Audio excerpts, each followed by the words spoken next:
The sun sank low over the sprawling sands of Egypt, casting a fiery glow that seemed to merge the horizon with the heavens. The ancients believed that death was not the end. It wasn't an emptiness or a curtain drawn shut. Death was a door, a heavy, sacred threshold, and crossing it required guidance, courage, and magic. That guidance came from a book.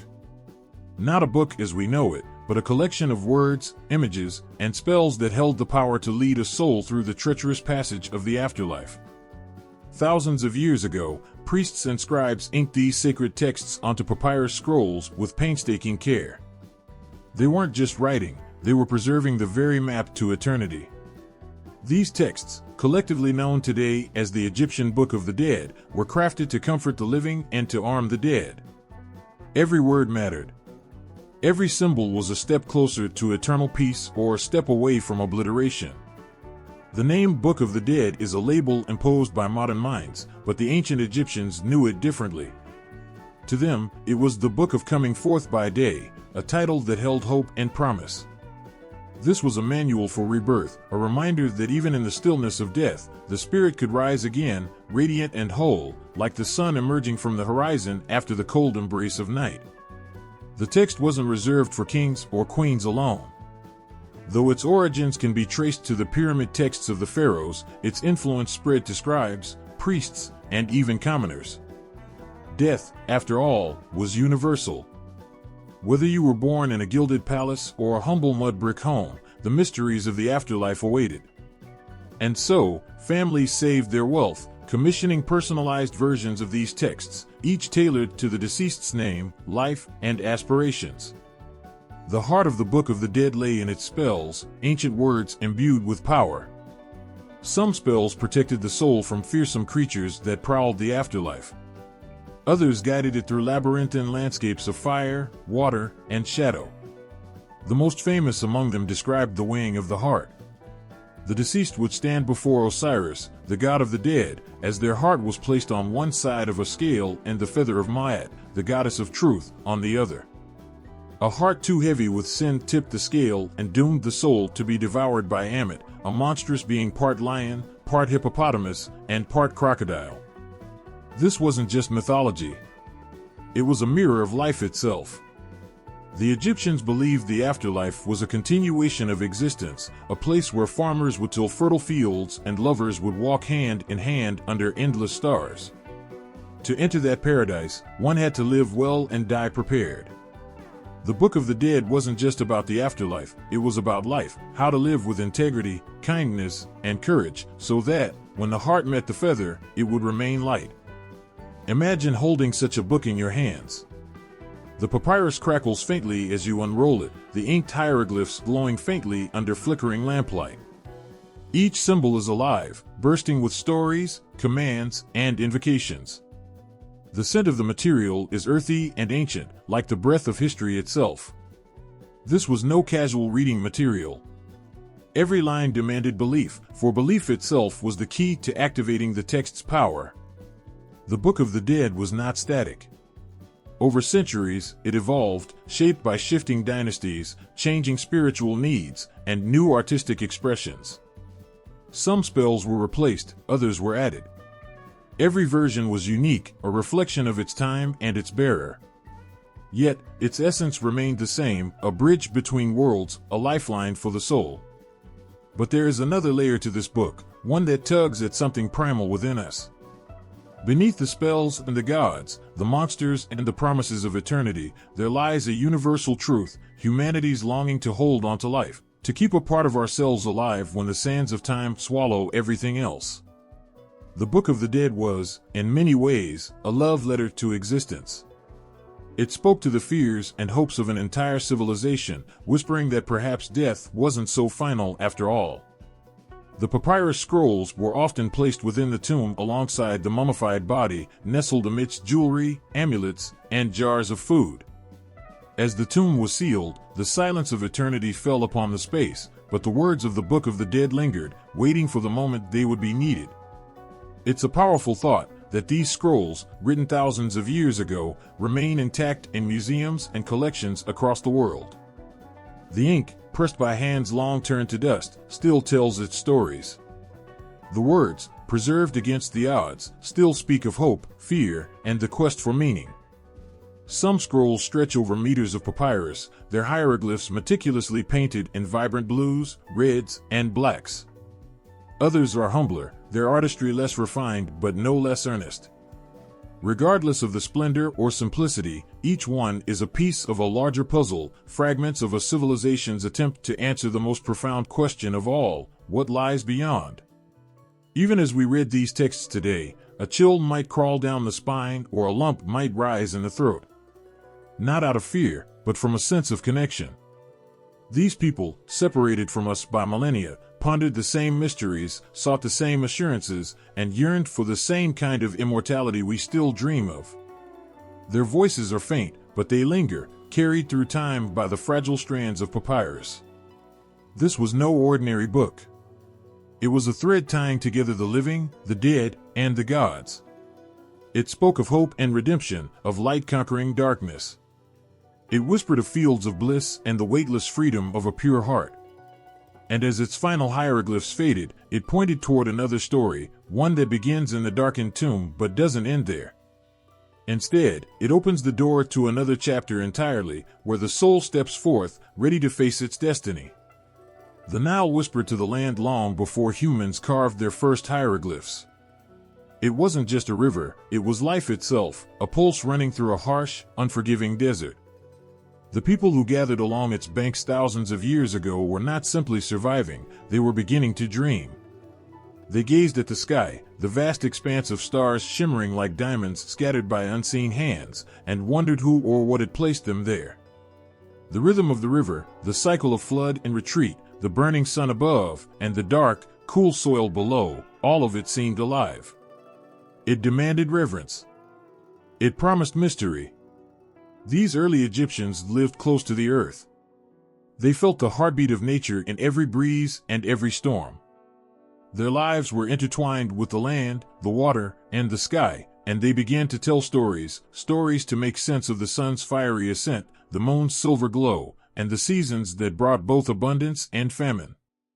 These stories were not idle imaginings, they were sacred. Through them, the world became alive, filled with gods who moved through the unseen and shaped the visible. Ra, the great sun, was not just a burning orb. He was a being of immense power, pulling the light across the heavens each day and descending into the underworld each night to battle chaos itself. To these early Egyptians, chaos wasn't an abstract idea, it was a tangible threat. It lurked in the desert winds, the barren sands, and the wild animals that prowled just beyond the safety of the village. Life was precarious, a delicate balance, and maintaining that balance was the responsibility of both gods and humans. The first temples were not grand stone monuments, but humble sanctuaries made of reeds and clay. Offerings were simple, often just bread, beer, or a handful of dates. But even these modest gifts carried weight. They were acts of gratitude, an acknowledgement of a divine presence that could either bless the fields with fertility or leave them parched and cracked under the merciless sun. Death, too, was part of the cycle, as inevitable as the Nile's floods. But death didn't inspire terror, it inspired preparation. Graves were shallow at first, marked by small mounds of earth. Over time, they became more elaborate, reflecting a growing belief in life after death. Bodies were buried with tools, food, and amulets, as though the dead would need these things in another place. This wasn't the afterlife of the Book of the Dead just yet, but its seeds were there, tiny, fragile, waiting to grow. In these early graves, archaeologists have found traces of wildflowers placed tenderly beside the dead. Why would people, living in a world of harsh survival, take the time to pluck blooms and lay them with their loved ones? Perhaps it was an act of hope, a quiet prayer that beauty might follow the soul wherever it went. Or perhaps it was an instinct, as old as humanity itself, to honor the dead and preserve their memory in the only way they could. The gods began to take on more distinct forms. Hathor, the goddess of love and motherhood, was envisioned as a cow, her gentle eyes watching over her children. Sobek, the crocodile god, embodied the power and danger of the Nile. Every creature, every natural force, became a reflection of something divine. The Egyptians didn't separate the sacred from the mundane. The world itself was sacred. Priests emerged as intermediaries, chosen to speak for the gods and interpret their will. They performed rituals to ensure Ma'at, the divine order, was upheld. Ma'at wasn't just a goddess, she was a principle, a way of life. She represented balance, truth, and justice, and keeping her in harmony was crucial not only for individuals but for the survival of the entire community. One of the oldest symbols of Egyptian spirituality is the ankh, the looped cross that represents life. To hold an ankh was to hold the essence of existence itself. It wasn't just a representation, it was a promise, a reminder that life was precious and eternal. Early carvings depict gods extending the ankh to humans, as though gifting them with the very breath of the universe. And then there was the Duat, the mysterious, shadowy underworld. Even in the earliest myths, it wasn't a place to be feared outright. It was where the sun traveled at night, where Ra fought the serpent Apep to ensure the world's survival. It was a place of trials, but also of transformation. To die was not to disappear, it was to enter this hidden realm, where the soul would face challenges and emerge, if it was worthy, into eternal light. As the centuries passed, these beliefs solidified, shaped by the ebb and flow of life along the Nile. The gods became more defined, the rituals more intricate. Yet the essence remained the same, a belief that the world was alive with meaning, that every sunrise and every shadow carried the fingerprints of the divine. The dawn of Egyptian spirituality was not marked by a single moment or discovery. It was a slow, steady awakening, born of the land and the lives lived upon it. It was a conversation with the cosmos, carried out in offerings, prayers, and the quiet act of burying the dead with care. It was a foundation laid stone by stone, preparing for something greater, something eternal. And as the first rays of light touched the land each morning, the people knew, without words, without doubt, that they were not alone. Something watched over them, walked beside them, and awaited them beyond the horizon. The gods were real, and they were listening. The walls of the pyramid stood silent and unyielding, towering against the golden expanse of desert. Inside, darkness reigned, but it was not empty. Carved into the cold limestone were words, not mere markings, but spells, invocations, and prayers etched with sacred intent. These were the pyramid texts, among the first whispers of humanity's attempt to speak to eternity. Each line was a thread, weaving together the mortal and the divine, binding the pharaoh to the promise of everlasting life. The air in those chambers was heavy, still, and eternal. It was as if time had bowed to the will of the king who lay within. These texts were not written to be read by mortal eyes, they were messages for the gods themselves. They sang of ascension, of the dead king rising to join Ra in the heavens, sailing on the solar bark that carried the sun through endless skies. Every hieroglyph carried weight, every phrase was a ladder rung for the soul to climb. But the pyramid texts were exclusive. They belonged only to the rulers of Egypt, inscribed within the hidden chambers of their great stone tombs. They spoke of power, divinity, and a destiny reserved for those who were not merely human but divine in their birthright. For centuries, these sacred words belonged to kings alone, guarding their passage into the afterlife. Then something began to change. Perhaps it was the growing belief that the mysteries of the afterlife were too vast to be confined to a single class of people.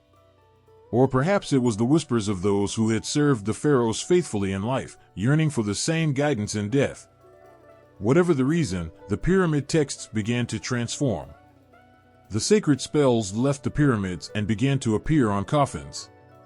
The coffin texts, as they came to be known, were more personal, more intimate. They weren't just carved into stone, they were written on the very wood that cradled the dead. And now, they weren't just for kings. Scribes carefully inked these words for nobles, priests, and those who could afford such a luxury. Death had opened its gates wider, and with it, the promise of eternal life expanded beyond the royal bloodline. The coffin texts were richer, more diverse. They spoke not only of the gods, but also of the fears and trials that awaited the soul in the afterlife. The world beyond was no longer just a serene field of reeds or a heavenly voyage. It was a labyrinth, full of perils that could only be navigated with knowledge and magic. The texts warned of serpents, fire, and shadowy figures that sought to devour the unprepared. Yet they also offered reassurance, spells to protect, to transform, and to guide. In one spell, the deceased might call upon the power to turn into a bird, soaring over obstacles. In another, they might invoke the strength of a lion, fierce and unyielding. These texts weren't just instructions, they were tools, weapons, and shields, crafted to arm the soul for its journey through the unknown. And with each new coffin, the texts grew, evolving with the hopes and fears of the people who commissioned them. The transition from pyramid texts to coffin texts marked more than just a change in material. It was a shift in belief, a widening of the spiritual horizon. Life after death was no longer the exclusive privilege of kings. It was something to be earned, something to strive for. Death was no longer a quiet surrender, but a battle to be fought and won. As the Middle Kingdom gave way to the New Kingdom, the coffin texts themselves began to transform. No longer confined to wood, the sacred words spread onto papyrus scrolls, opening a new chapter in the evolution of funerary texts. These scrolls were not bound by the confines of a coffin, they were portable, flexible, and infinitely adaptable. They became the Book of the Dead, a masterpiece of spiritual literature that blended the wisdom of its predecessors with new visions of the afterlife. The Book of the Dead wasn't just written for the elite. By this time, anyone who could afford the services of a scribe could commission a copy, tailored to their own life and beliefs. It was a tapestry of spells, prayers, and illustrations, each scroll unique to its owner. And with its spread, the afterlife became even more vivid, a place teeming with gods, challenges, and promises of eternal joy. Yet, the core remained. The spells of the pyramid texts, carved into the walls of kings' tombs, and the coffin texts, inked onto wooden sarcophagi, still echoed within the pages of the Book of the Dead. The same invocations, the same calls to the gods for protection and guidance, were there, though now surrounded by new imagery and ideas. The texts were alive, not static. They reflected the hearts of those who commissioned them, the artistry of the scribes who wrote them, and the enduring human desire to make sense of what lies beyond. Each word, each line, carried the hopes of a soul reaching out to something greater, to a promise whispered by the stars and the river alike.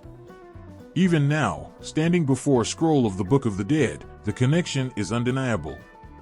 The ink, faded but persistent, speaks of lives lived long ago, of dreams of eternity.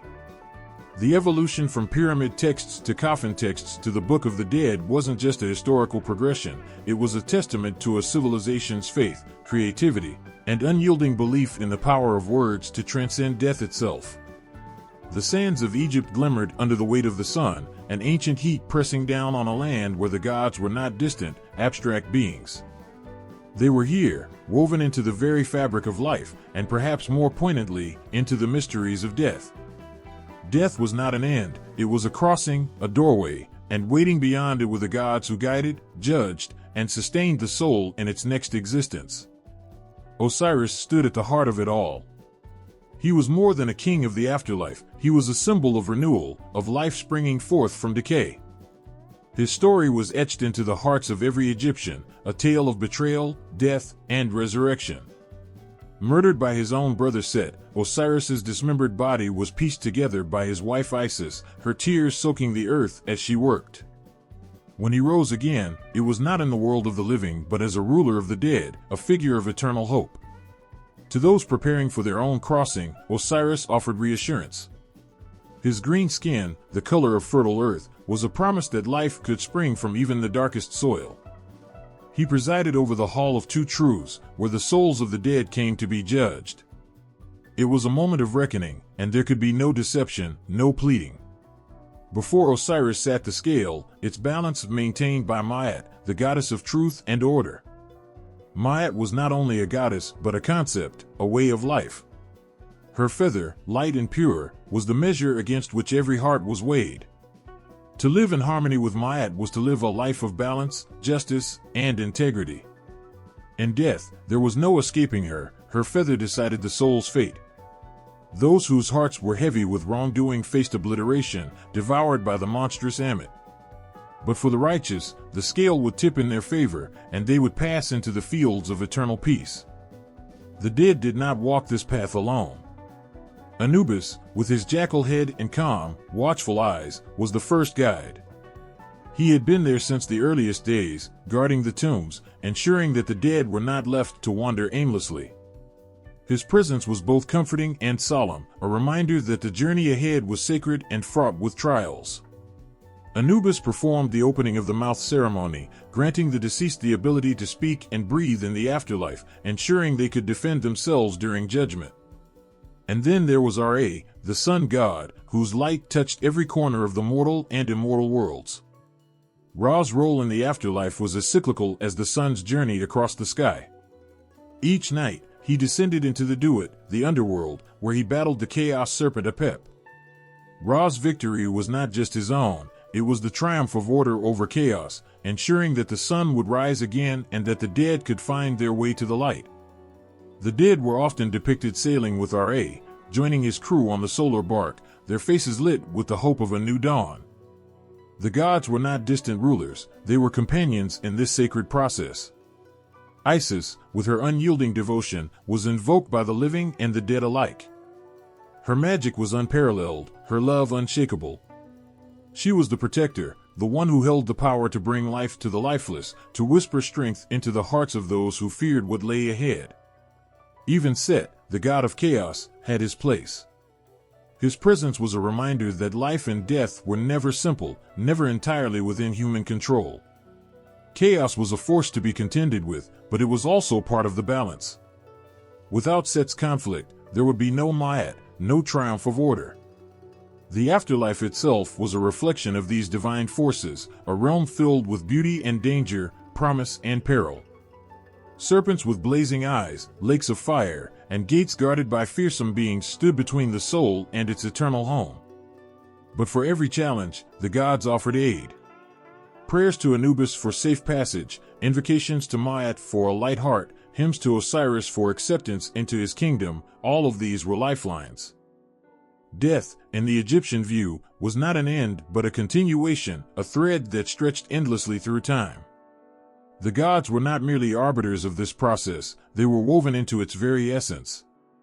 They taught humanity that eternity was not a gift, but something to be earned, a reflection of one's actions, one's truth, and one's faith.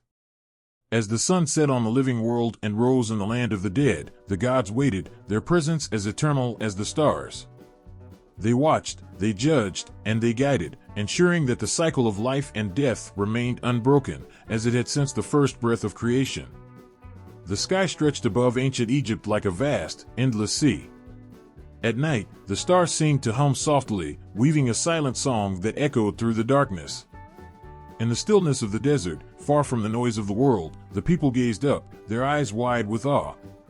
To them, the sky was not just a backdrop to their lives, it was alive, a living entity with its own heart, pulse, and rhythm. The stars were not distant dots of light, but the eyes of the gods, watching, judging, and guiding the fate of all who walked beneath them. The ancient Egyptians saw the world not as separate and isolated, but as a unified whole. The earth was a flat disk surrounded by water, and above it, the sky arched like a protective canopy. This was the cosmos they understood, a world where the physical and the metaphysical were intertwined, where the line between what could be seen and what lay beyond sight was blurry, almost non-existent. For the Egyptians, the world was not a chaotic jumble of random events, but a place of order, balance, and divine design. The earth, with its dusty sands and fertile soil, was the stage for the gods' eternal drama. It was Ma'at, the divine principle of balance, that governed everything, the stars in the sky, the flow of the Nile, the turning of the seasons, and the daily rise and set of the sun.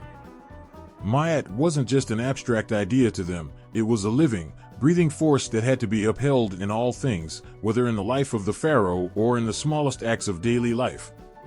A small lie could tip the scales, just as easily as a grand act of betrayal.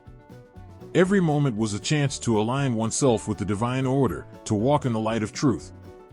Above the earth, in the night sky, the god Ra sailed his bark across the heavens. His journey from dawn to dusk mirrored the journey of every soul that left the earth behind. Ra's path was clear, but it was also fraught with peril.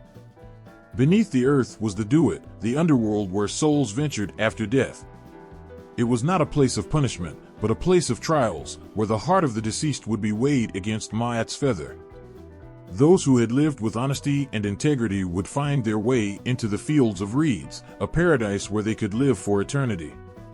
But those who had faltered, they would face the terrifying creatures of the Duat. They would be devoured by Ammit, the soul-eating beast, and scattered into oblivion. The underworld was not just a place for the dead, it was a reflection of the struggle between order and chaos that played out in every corner of the Egyptian world. And yet, even in the dark, the Egyptians saw light. For every shadow cast by the Duat, there was Ra, pushing through the dark waters of the night. For every trial and challenge, the gods offered spells and rituals to protect the soul. Death was not something to be feared, but something to be prepared for. The Egyptians knew that the journey to the afterlife was long and difficult, but with the right words, the right rites, and the right guidance, there was always hope for a new beginning. The physical world was, in many ways, a reflection of the larger cosmic order. The Nile River, for example, was more than just a river. It was a lifeline, a path that connected the heavens to the earth. It brought life to the land, and in return, it was revered as a sacred force. The annual flooding of the Nile was seen as the tears of the goddess Isis, mourning the death of her husband Osiris. But it was also a symbol of renewal. Each year, as the floodwaters receded, the land was replenished, and new crops would grow. Death, in this way, was never final, it was always followed by rebirth. Mountains, too, held a special significance. The Egyptians believed that these towering peaks were the barriers between the world of the living and the afterlife. They were sacred, guarded by gods and spirits, and only the righteous could pass through them to reach the eternal fields of peace. Just as the sun sank into the mountains at night, so too did the soul sink into the underworld. But there, as Ra fought his nightly battle, there was always the hope that he would rise again, just as the dead could rise if they were true of heart. Even the humble home had its place in this grand cosmic dance. The house was seen as a microcosm of the world. Just as the gods ordered the heavens, so too did they expect humans to maintain balance in their own lives. The Egyptians built their homes with care, aligning them with the stars and the movements of the sun. Temples and tombs were aligned with the cosmos, too, ensuring that their purpose would extend beyond life into the afterlife. And yet, while everything had its place in this grand order, the Egyptians never viewed the world as stagnant. Change was a constant force, and the gods themselves were part of that change. They were not unfeeling beings, but living, breathing forces who interacted with the world of humans. Ra's daily journey across the sky mirrored the eternal cycle of life and death. The sun rose, it set, and it rose again, just as each soul entered the afterlife, was judged, and returned to the cycle. But the most profound understanding of the cosmos came from the Egyptians' belief that everything was connected. Life, death, the gods, the stars, none of it was separate. All things existed in a perfect, sacred balance, and each person had a role to play in maintaining that balance. In the same way that Ra fought through the Duat to rise again, so too did the souls of the dead fight to maintain their place in the afterlife. The gods weren't distant figures, they were deeply interwoven with the very fabric of the world, touching every moment, every action, every breath. Every stone, every star, every grain of sand was part of the divine pattern, and the Egyptians understood that they were not merely observers of this world, they were participants in it. The cosmos was not something above them, but something within them, in their hearts, their actions, and their very breath. Life was a reflection of something much larger, something eternal, something sacred. And through every trial, every death, every rebirth, they held fast to the hope that they, too, would one day rise again, their souls finding peace in the endless cycle of the universe. The ink, black as the night sky, flowed across the papyrus, forming words that shimmered with power. These weren't mere marks on a page, they were a lifeline, a map for the soul lost in the uncharted darkness of death. Every stroke carried the weight of thousands of years of belief, every curve whispered with the voices of ancestors who had trusted in their power. These were spells, but they were more than words. They were hope, defiance, and the promise that no one would face eternity unarmed. The Book of the Dead was not a single story but a collection, a tapestry of over 200 chapters, each one a key to unlocking the gates of the afterlife. For the soul navigating the underworld, each chapter was a step on a path fraught with trials, dangers, and temptations. There were spells to open doors, to silence serpents, to summon strength in the face of despair. There were prayers to gods whose names carried the weight of salvation, whose favor could mean the difference between obliteration and eternity. Some chapters were gentle, soothing like a mother's lullaby. They spoke of peace, of reunion, of fields of green where the soul could rest forever. Others were fierce, blazing like the desert sun, demanding the soul rise to meet the challenges ahead. These words were swords, shields, and armor, forged to protect the fragile essence of humanity as it ventured into the unknown. The chapters began with the dawn of death itself, the moment the breath ceased, and the soul stepped into the veil. Here, the deceased was not left to wander blindly. The words of the book guided them, telling them how to speak, how to stand tall, how to remind the gods that they, too, were worthy. "I am pure," they would say, the words a mantra that pushed back the shadows. As the soul moved deeper into the underworld, the spells became more specific, more urgent. There was a spell for crossing the river guarded by crocodiles with eyes like fire. Another taught the soul to speak the true names of gates that would otherwise remain locked. Each word, each syllable, was crafted with care, imbued with power that could turn back even the most fearsome of guardians. And yet, the book was not just about survival. It was about identity, about ensuring that even in death, the soul did not lose itself.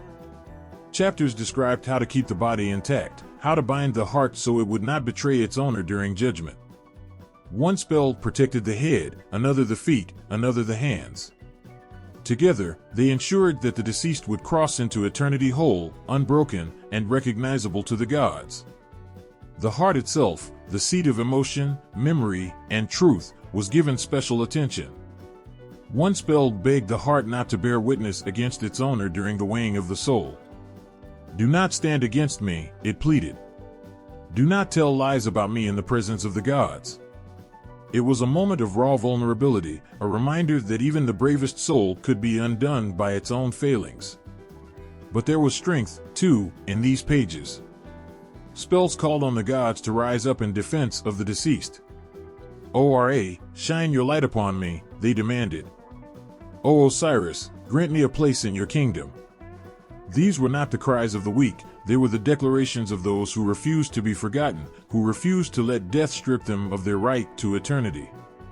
As the soul neared the Hall of Two Truths, where Osiris and Ma'at awaited, the book offered its most profound wisdom. Here were the words that would tip the scales, the confessions that would prove the deceased's worth. "I have not stolen," they would say. "I have not lied. I have not caused harm to others. I have lived in accordance with Ma'at." Each declaration was a bead on a necklace, forming a chain of righteousness that could bind even the sternest of judges. Even after the judgment, the book did not abandon the soul. There were spells for ascending to the stars, for joining Ra on his solar bark, for ensuring that the fields of reeds would be welcoming and bountiful. These chapters were filled with beauty, painting a picture of an afterlife that was not an end but a continuation, a place of joy, peace, and endless light. Yet, amidst the beauty, there were always warnings. The underworld was not a place for complacency. Demons with eyes of flame and breath like poison waited in the shadows. Lakes of fire bubbled, and serpents coiled, ready to strike. But the words of the book were stronger. A single phrase could banish a demon, a single line could extinguish the fires. The deceased were never left defenseless, their voices, armed with the power of the book, could command even the most fearsome of creatures. The beauty of the book lay in its adaptability. No two versions were the same. Scribes tailored its chapters to the needs of the individual, adding personal prayers, specific spells, and unique instructions. It was not a one-size-fits-all guide, but a deeply personal tool, crafted with love and care to ensure that each soul could find its way. The book was not just a text, It was a testament to the enduring human spirit, to the belief that even in the face of the ultimate unknown, there was a way forward. Each chapter, each spell, was a spark of light in the darkness, a reminder that death was not a void but a passage. The words of the book reached out like hands, steadying the trembling, lifting the fallen, and pointing the way toward eternity. And as the final spell was spoken, the soul stepped forward, the echoes of the words lingering like a song that could never be silenced. The hall was silent, but the air buzzed with an intensity that pressed against the chest like a great weight. Shadows flickered along the walls, cast by torches that burned steadily, their light unwavering as though even fire itself dared not falter here. At the center of the hall stood the great scales, towering and solemn. One pan held a single delicate feather, shimmering faintly as if touched by starlight. The other awaited its burden. The soul entered, trembling yet resolute. It was the moment of truth. All the promises, the prayers, the spells, they had brought the soul to this place, but now it stood alone. This was the weighing of the heart, the test that no one could avoid. The heart, still and heavy, was brought forward, cradled as if it were the most precious thing in the universe. It wasn't just an organ, it was the soul's essence, a living record of every action, every thought, every whispered desire. Mayat stood nearby, serene and unyielding, her feather resting on the scale as the measure of truth. To her, there were no excuses, no lies, no justifications. Her gaze was calm but piercing, as if she could see straight into the deepest corners of a person's being. Beside her, Anubis moved silently, his jackal head tilting as he prepared the scales. He was the guide, the protector, but also the impartial observer. His hands, steady and practiced, placed the heart onto the scale. The hall seemed to hold its breath. A subtle shift, a faint creak, and the scales began to move. Every eye, mortal and divine, fixed on the pans. Would the heart rise, weightless and pure, balanced against Mayat's feather? Or would it sink, burdened by lies, cruelty, and selfishness? The silence was not empty, it was alive with the echoes of the soul's life. But this wasn't merely a test of judgment, it was a conversation, a reckoning between the soul and the universe itself. The soul spoke the negative confessions, a litany of truths meant to affirm its worthiness. I have not stolen, it said. I have not killed. I have not caused suffering. Each word carried the weight of a lifetime. Some rang out clearly, resonating with the strength of conviction. Others trembled, uncertain, as if the echoes of guilt lingered just behind them. Thoth stood ready to record the outcome, his ibis head bowed in concentration. The god of wisdom and writing, Thoth's presence was both reassuring and terrifying. His calm demeanor spoke of impartiality, yet his pen held the power to seal the soul's fate. No mistake would go unnoticed. Across the hall, another figure waited, silent and still. Ammit, the devourer, crouched at the edge of the scene, her body part lion, part hippopotamus, and part crocodile. Her eyes gleamed, unblinking, as if she could already taste the bitter fear of the unworthy. Ammit was not cruel, she was justice's final enforcer. For those who failed the test, there would be no second chances, no whispers of mercy. The soul would be consumed, obliterated, erased from the cycle of existence. The scales tipped slightly, then steadied. The heart trembled, a faint quiver that mirrored the soul's uncertainty. Was it enough? Had it lived a life worthy of eternity? The question hung in the air, unanswered but urgent. The hall was filled with unseen watchers, gods, spirits, ancestors, all waiting to see what would become of this soul. It was a reminder that no one truly walked through life alone. Every choice, every action rippled outward, touching others, leaving marks that could not be erased. The heart carried those marks, and now they would decide its fate.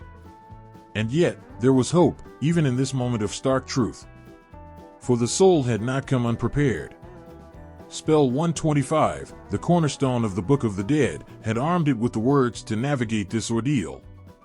The spell was not just a tool, it was a lifeline, a beacon in the shadowed underworld.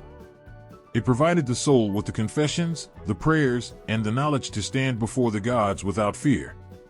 But even the most perfect words could not erase the truth of a life poorly lived. The feather of Ma'at demanded sincerity, not perfection. It was not enough to speak the right words, the heart had to resonate with them, to embody them. The scales were unyielding, but they were also fair. Anubis's hand hovered over the scales, steadying them as they slowed. Thoth's pen moved, recording every moment with precision. The tension in the hall grew sharper, almost unbearable. Would the heart balance? Or would it betray its owner, dragging the pen downward into failure? For those who passed, the reward was indescribable. The fields of reeds awaited, a paradise where the soul could live in peace, reunited with loved ones, basking in the light of Ra. For those who failed, there was only silence. Not punishment, but erasure, a return to the void, where even memory could not linger. The scale stopped. For a moment, the world seemed to pause, as if the entire cosmos held its breath. The gods leaned in, their gazes heavy with judgment and anticipation. Thoth's pen hovered over the papyrus, ready to mark the final verdict. Amit's muscles coiled, ready to spring or to retreat. The soul stood still, waiting, its essence bared and vulnerable. This was the ultimate moment, the culmination of everything it had been, everything it had done, everything it had dreamed. And then, the scales tipped, one way or the other. The ink brushed against the papyrus, each stroke deliberate, each line alive. This was no ordinary writing, these were hieroglyphs, symbols that carried the weight of eternity. They weren't just marks, they were whispers from the gods, a sacred dialogue that transcended time. The scribe worked with precision, channeling the divine as the symbols took shape. Each one was a prayer, a plea, a promise written not for mortals but for the cosmos itself. Hieroglyphs were not meant to be hurried. Each curve, angle, and dot held meaning, layers upon layers of depth that demanded reverence. To the untrained eye, they may have seemed like pictures, simple and quaint, but to those who understood, they were worlds in themselves. A single bird, a single feather, could carry stories, lifetimes, even the essence of the gods. The language of the Book of the Dead wasn't just functional, it was alive. Every symbol sang with purpose.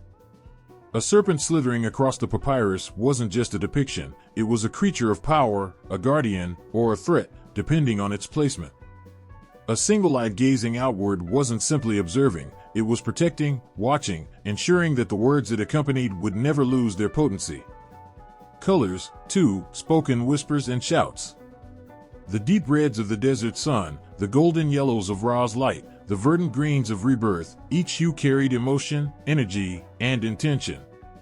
The scribes, with their steady hands and unyielding focus, were not mere writers, they were artisans of eternity. They blended pigments as alchemists would, turning the mundane into the divine. These symbols were not just instructions or decorations, they were power embodied. When the book spoke of the afterlife, of gods and trials, of serpents and scales, the hieroglyphs brought these ideas to life. The papyrus transformed into a living entity, the symbols pulsing with an energy that could cross into the unseen world. There was an art to their arrangement, a rhythm that mirrored the harmony of the universe. The placement of a hieroglyph mattered as much as its shape. A misstep, a misplaced sign, could shift the meaning entirely, disrupting the delicate balance of protection and guidance. The scribe, aware of the gravity of their task, treated each line as sacred, each glyph as a treasure. Symbols weren't confined to the papyrus, they appeared on walls, on statues, on amulets that clung to the dead like talismans of hope. The ankh, with its looped top, was not merely a cross but the key to life itself, carried by gods, grasped by mortals seeking eternity. The scarab beetle, humble and resilient, represented rebirth, its movements echoing the cycles of the sun. These images spoke in silence, but their voices thundered across the ages. They reminded the living of the unseen, the intangible truths that governed existence. When one saw the Eye of Horus, they didn't just see protection, they felt it, as if an ancient guardian had reached across time to shield them. The hieroglyphs of the Book of the Dead didn't simply record, they activated. They were spells in visual form, potent and unyielding. To read them was to open a door, to step into a space where gods listened, where the dead could speak. They were both the keys and the locks, containing and releasing power in equal measure. But it wasn't just the symbols themselves, it was the stories they told. A single vignette could hold the entire cosmos. Ra's solar bark gliding through the underworld, Anubis standing watch at the scales, Osiris rising from the embrace of death. These weren't just tales, they were truths woven into the fabric of the universe. The hands that created these works were often anonymous, their creators content to let the symbols speak for themselves. Yet their presence lingered in every line, their devotion etched into the strokes. They understood that their work wasn't for recognition but for eternity. The weight of this task was immense, yet they carried it with quiet strength. In their hearts, they knew this was not just a craft, it was a covenant. To misrepresent a symbol was to disrupt the balance of the cosmos. To create with care was to ensure that a soul would find its way, that the gods would listen, that Ma'at's feather would hold true. Even now, centuries later, the symbols remain. They stand as a testament to the power of belief, the resilience of faith. They whisper to us from the walls of temples, from fragments of papyrus, their voices unbroken by time. They remind us that the line between life and death, between the mortal and the divine, is not as distant as it seems. Each symbol, each stroke, carries a heartbeat, a fragment of the eternal. And as they rest upon the papyrus, they wait, not dormant, but alive, ready to be read, ready to guide, ready to carry the weight of another soul. The air was thick, heavy with silence that seemed to breathe on its own. Darkness stretched endlessly, broken only by the faint glow of the stars, distant and cold. This was not the sky, it was the Duat, the underworld of ancient Egypt. A place of shadow and light, where the living could not tread and the dead walked a path of peril and revelation. The journey was treacherous, but the stakes were even greater.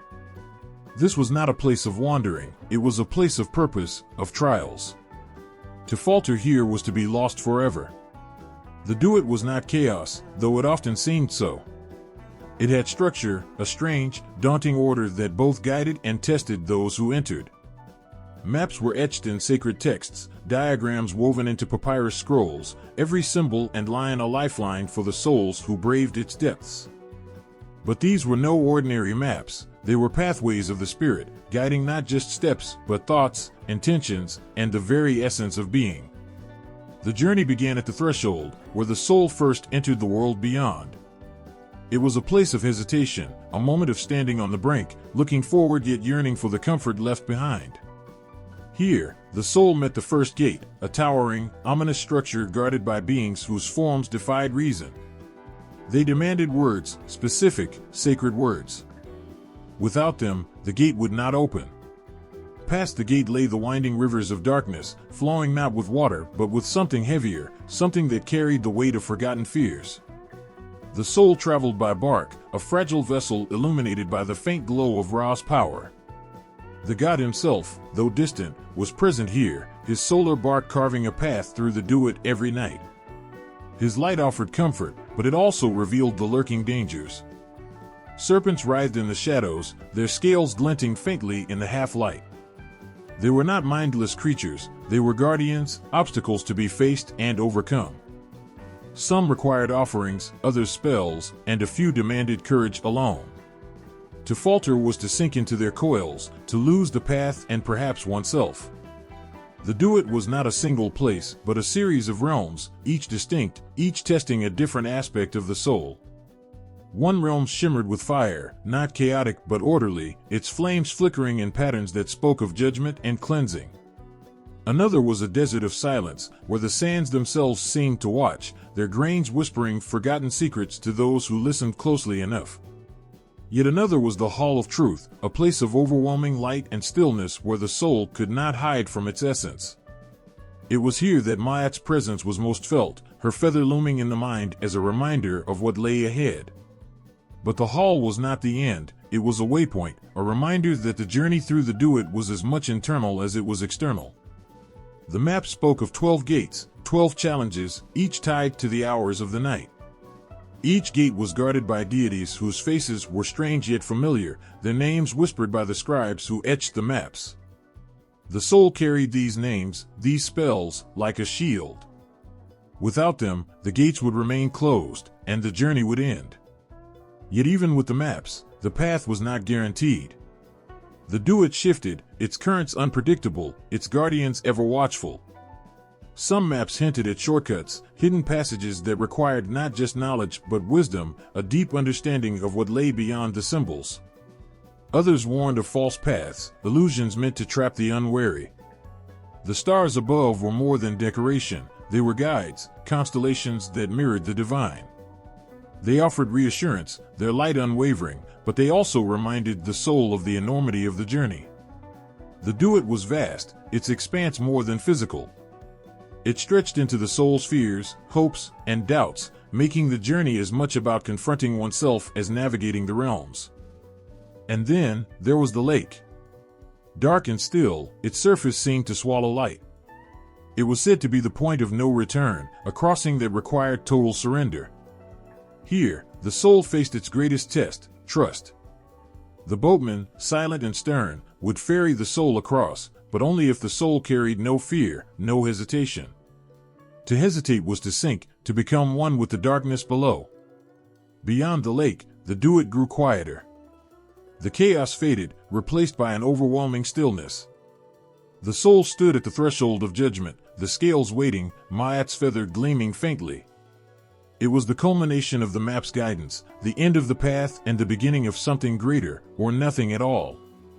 The Duat was not a place of endings, but of transformations. Its maps were not just tools, but companions, offering not just directions, but hope.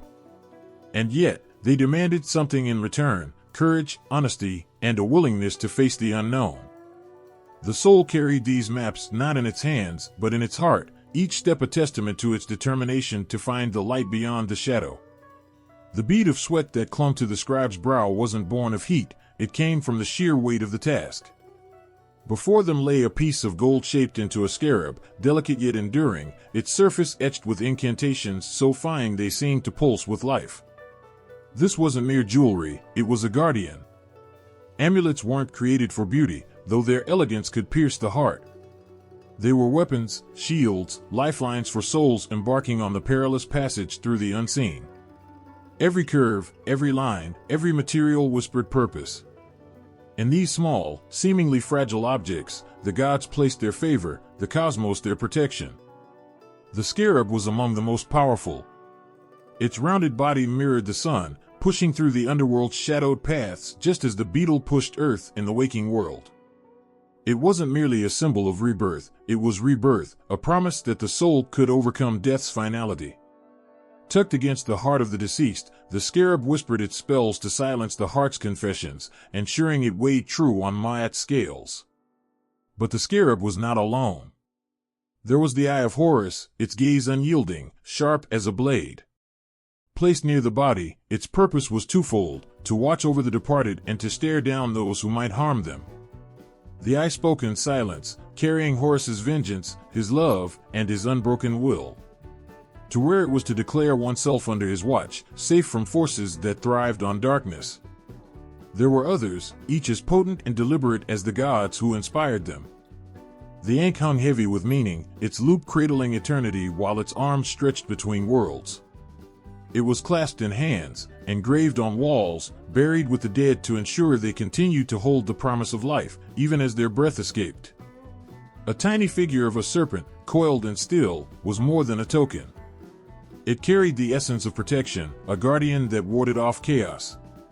Placed alongside the departed, it hissed silently at Apophis, the great serpent of the underworld, daring it to approach. Not all amulets were grand in size or form.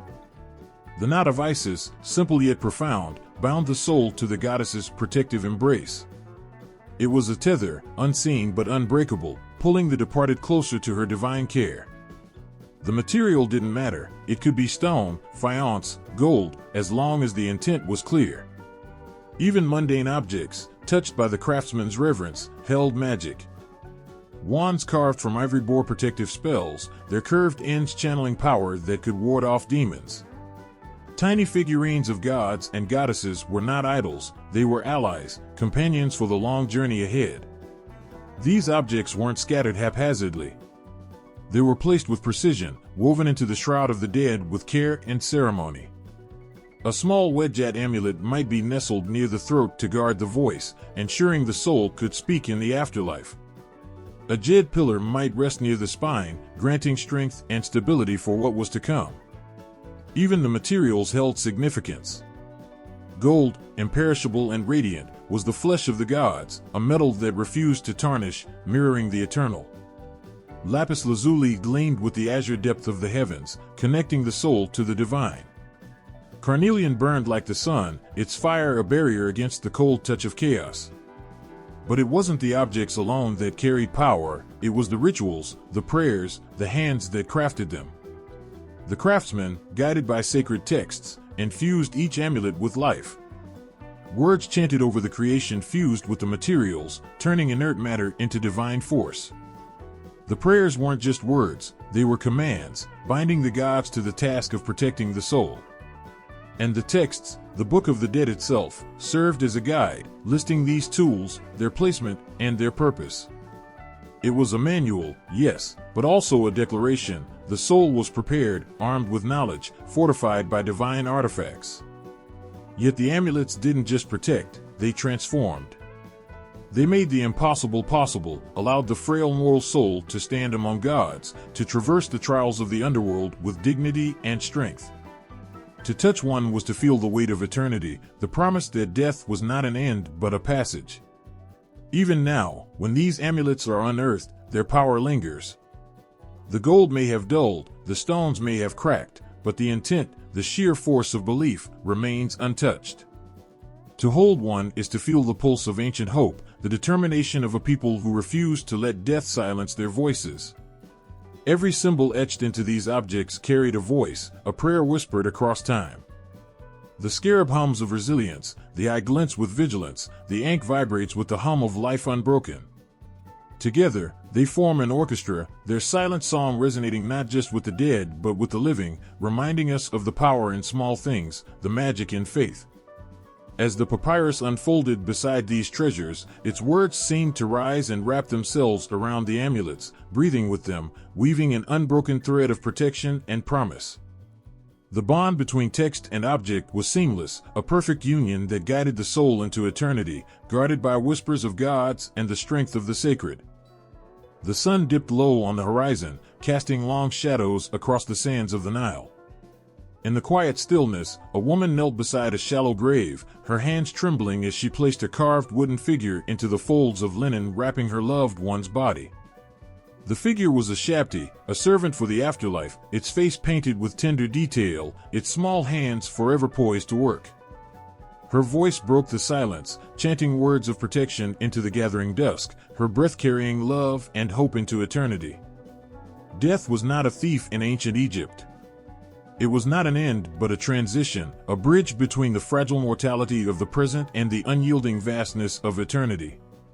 For the Egyptians, death was not feared but acknowledged, a part of the order that governed all things, as inevitable as the flooding of the Nile or the rising of the sun.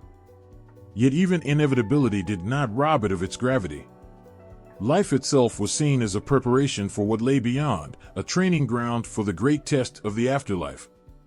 Every act, every choice, carried a weight that would tip the scales when the soul stood before Ma'at, goddess of truth and balance. The heart was the ledger of deeds, and its testimony would determine whether the soul walked among the gods or was cast into the jaws of the devourer. Families bore the weight of this truth with solemn pride. Death wasn't a solitary event, it was a communal experience, a ritual that wove the living and the dead into the same sacred tapestry. The deceased were not gone but transformed, their presence lingering in the homes they once filled, their names spoken with reverence in daily prayers. The home of the departed was more than a tomb, it was a threshold between worlds.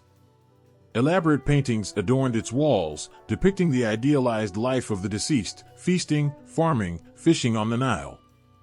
These images were not mere decoration, they were spells, intended to manifest abundance in the afterlife.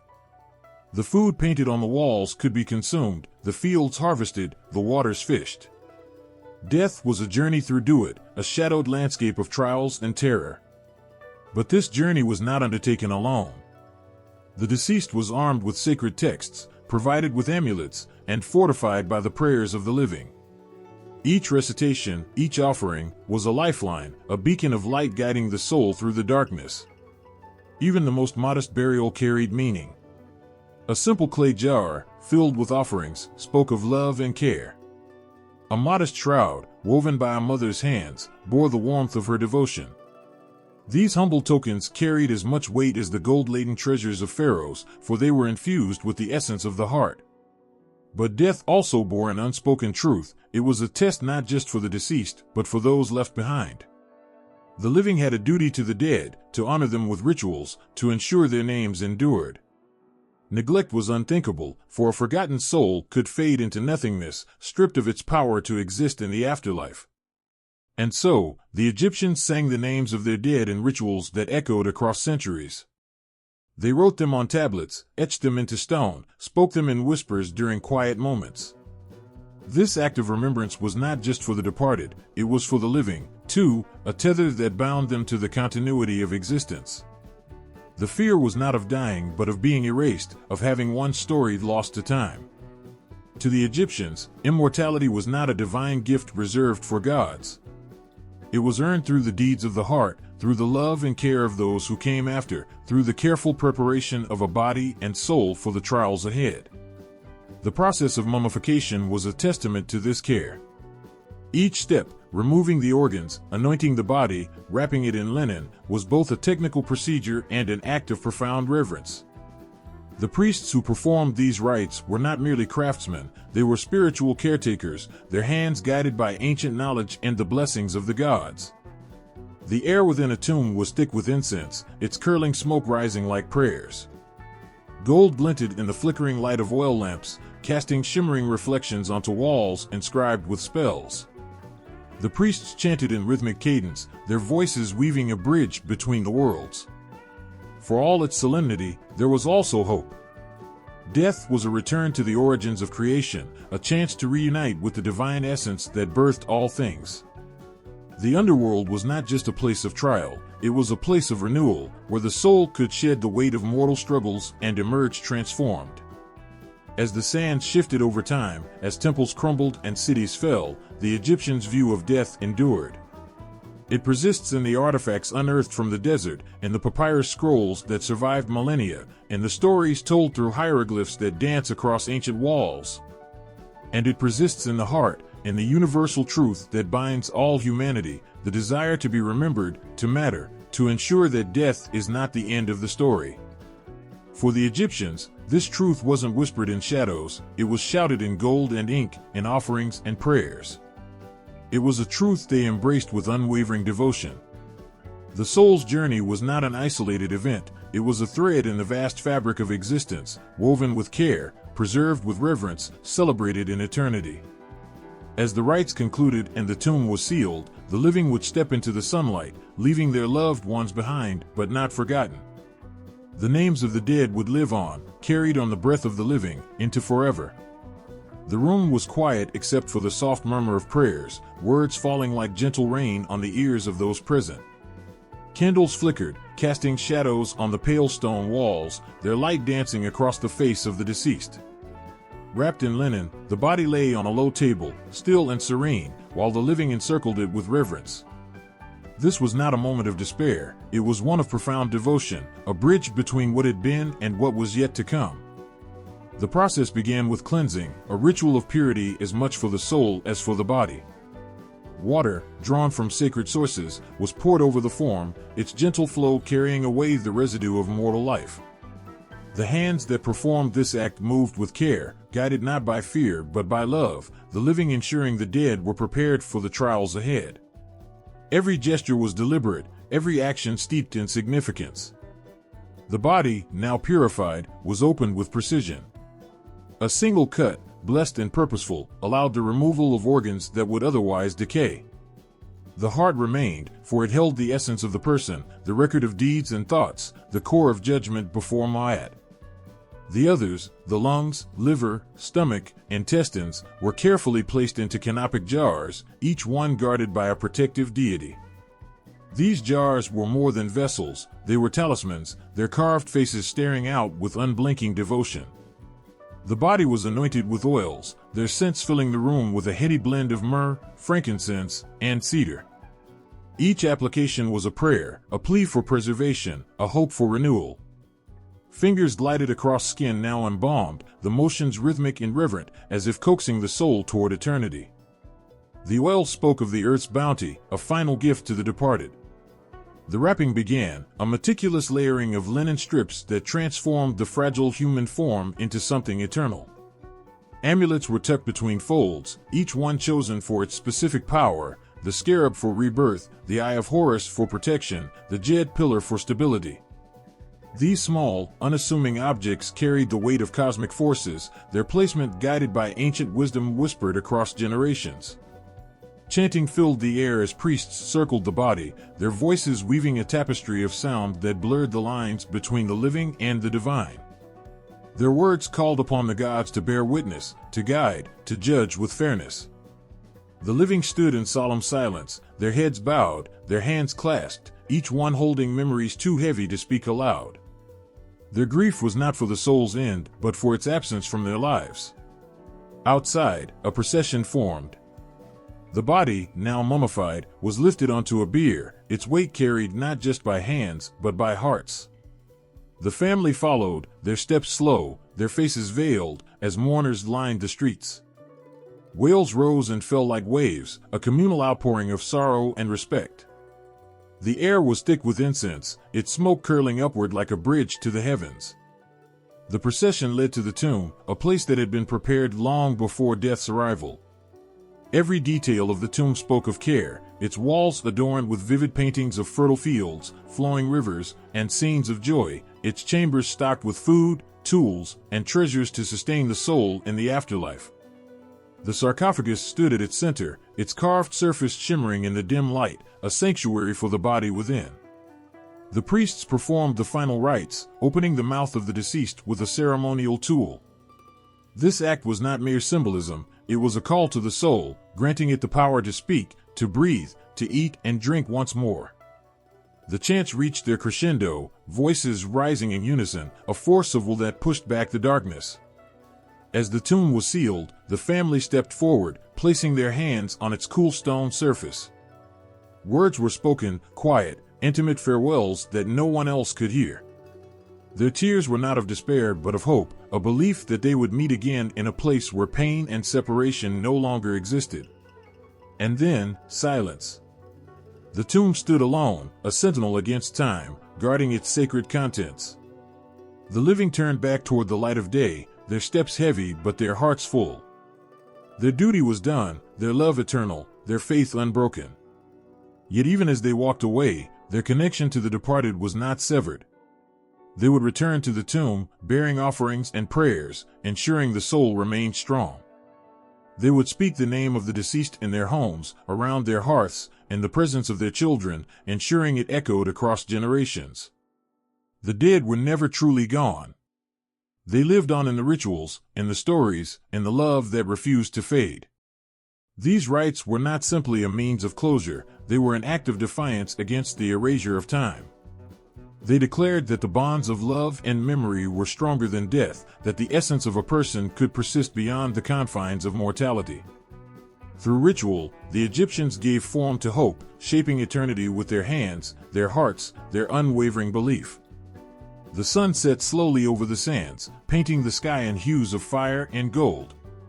Against this canvas stood the great tombs and temples of Egypt, their silhouettes sharp and unyielding.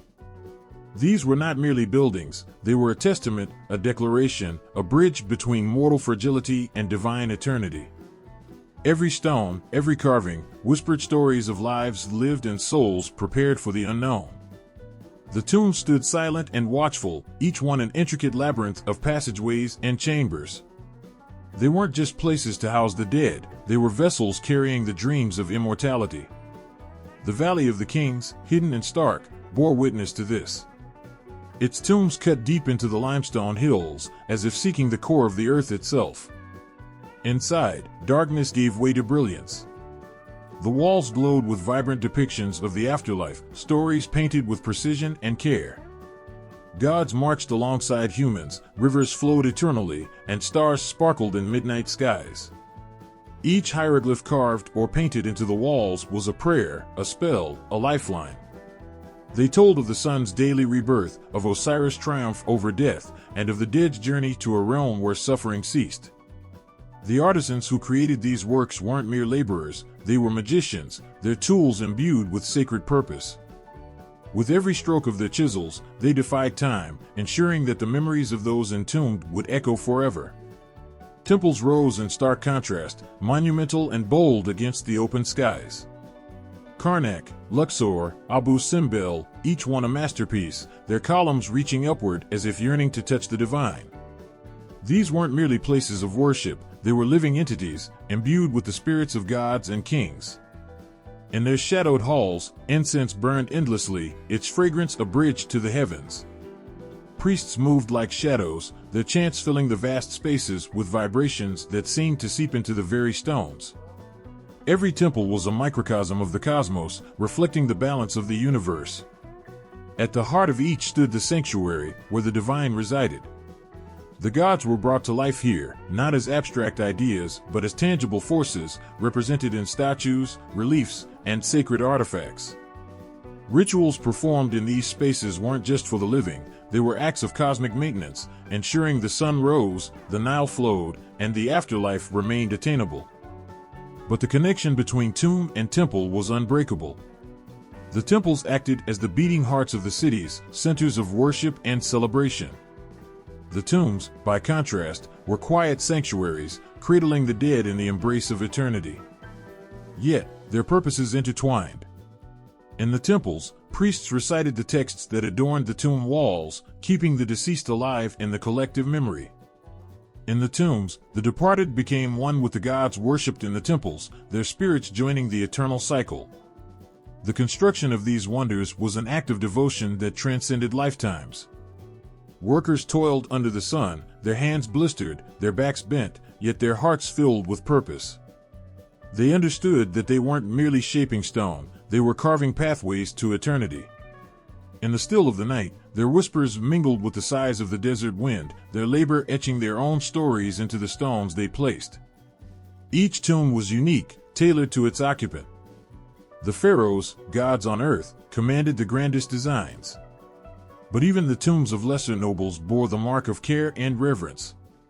Within their confines were treasures not just of gold and jewels, but of love, clay pots filled with bread, jars of sweet-smelling oils, toys for the children they'd left behind. These items were not possessions, they were companions for the journey beyond. Even the placement of tombs and temples was deliberate, dictated by cosmic alignment and sacred geography.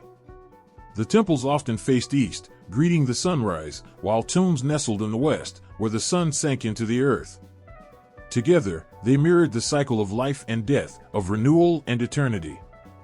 The Nile, lifeblood of Egypt, flowed between them, its waters glistening with the light of stars above. Standing before these monuments today, one feels a presence, a weight that transcends time.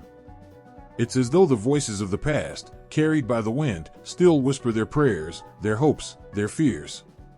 You can almost hear the hum of the chants, smell the faint traces of incense, feel the cool stone beneath your fingers.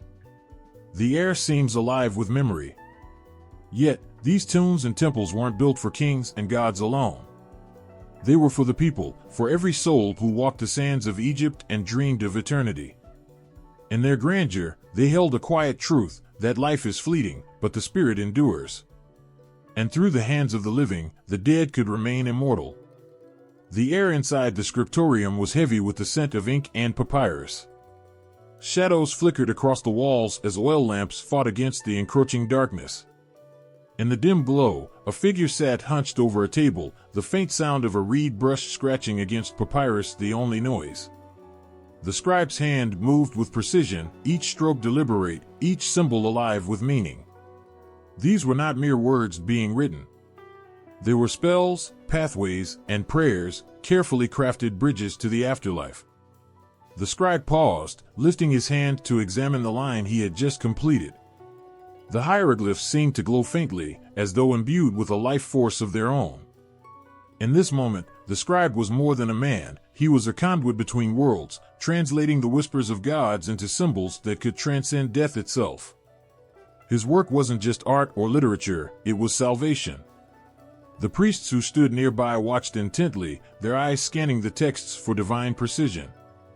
They were the keepers of sacred knowledge, the guardians of rituals that bound the heavens and earth.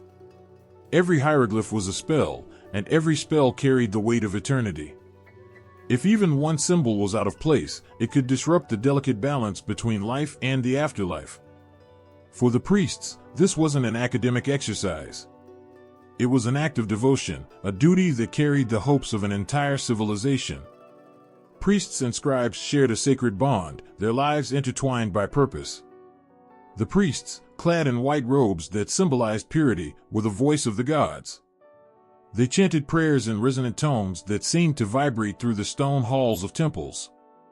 Their words weren't their own, they were echoes of divine will, passed down through generations.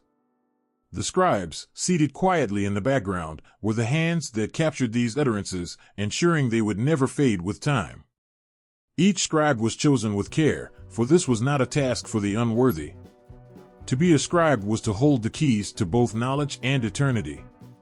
These men, sometimes women, were trained from a young age, their minds sharpened and their hands steadied by years of discipline.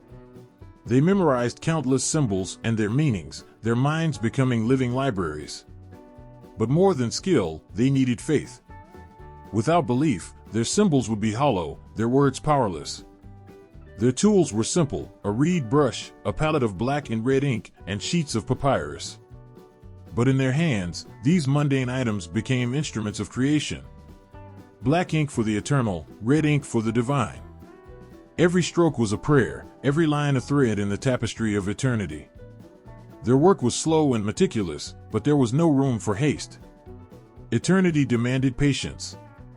The texts they created weren't generic, they were as unique as the souls they were meant to guide. For the wealthy and powerful, the Book of the Dead could be a sprawling manuscript, its pages filled with spells, illustrations, and prayers tailored to the individual. For those with less wealth, it might be a single scroll, bearing the most essential spells. Regardless of its size, every text carried the same weight of importance.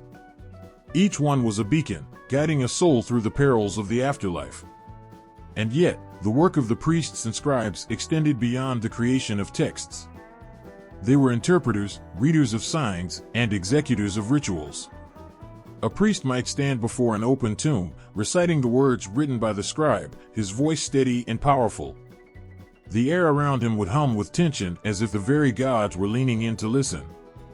The scribe, watching from the shadows, would know that his work had found its purpose. Their lives weren't without sacrifice. The priests often lived in seclusion, separated from their families and the pleasures of ordinary life. They fasted, purified themselves, and adhered to strict rituals, all to ensure they remained worthy of their sacred duties. The scribes, too, bore the weight of their responsibilities. Long hours spent hunched over their work left their bodies weary, their eyes strained. But they bore it without complaint, for they understood the magnitude of their task. To falter was to fail not just the living but the dead as well. In their quiet dedication, the priests and scribes became timeless. Their names might not be remembered, but their work endured, etched into tomb walls, painted onto scrolls, and whispered in rituals. They became the unseen hands that shaped the afterlife, their efforts woven into the fabric of Egyptian spirituality. Even now, thousands of years later, their work speaks. It speaks through the hieroglyphs that still grace the walls of temples and tombs, through the fragments of papyrus that survive the sands of time. It speaks of devotion, of faith, of a belief in something greater than the mortal world. And as their words echo through the ages, they remind us of the power of the written word, the spoken prayer, the silent act of creation. And just as the priests and scribes bridged the gap between the living and the dead, their legacy bridges the gap between past and present. Through their work, we are drawn closer to the world they inhabited, to the beliefs that guided them, and to the eternal questions that still haunt us all. A golden sun set behind the pyramids, casting long shadows that stretched across the sands. In the distance, a procession moved steadily toward a towering temple. At its center was the pharaoh, veiled in shimmering linen, the weight of eternity resting on his shoulders. To his people, he was not just a ruler but a divine figure, a living connection to the gods.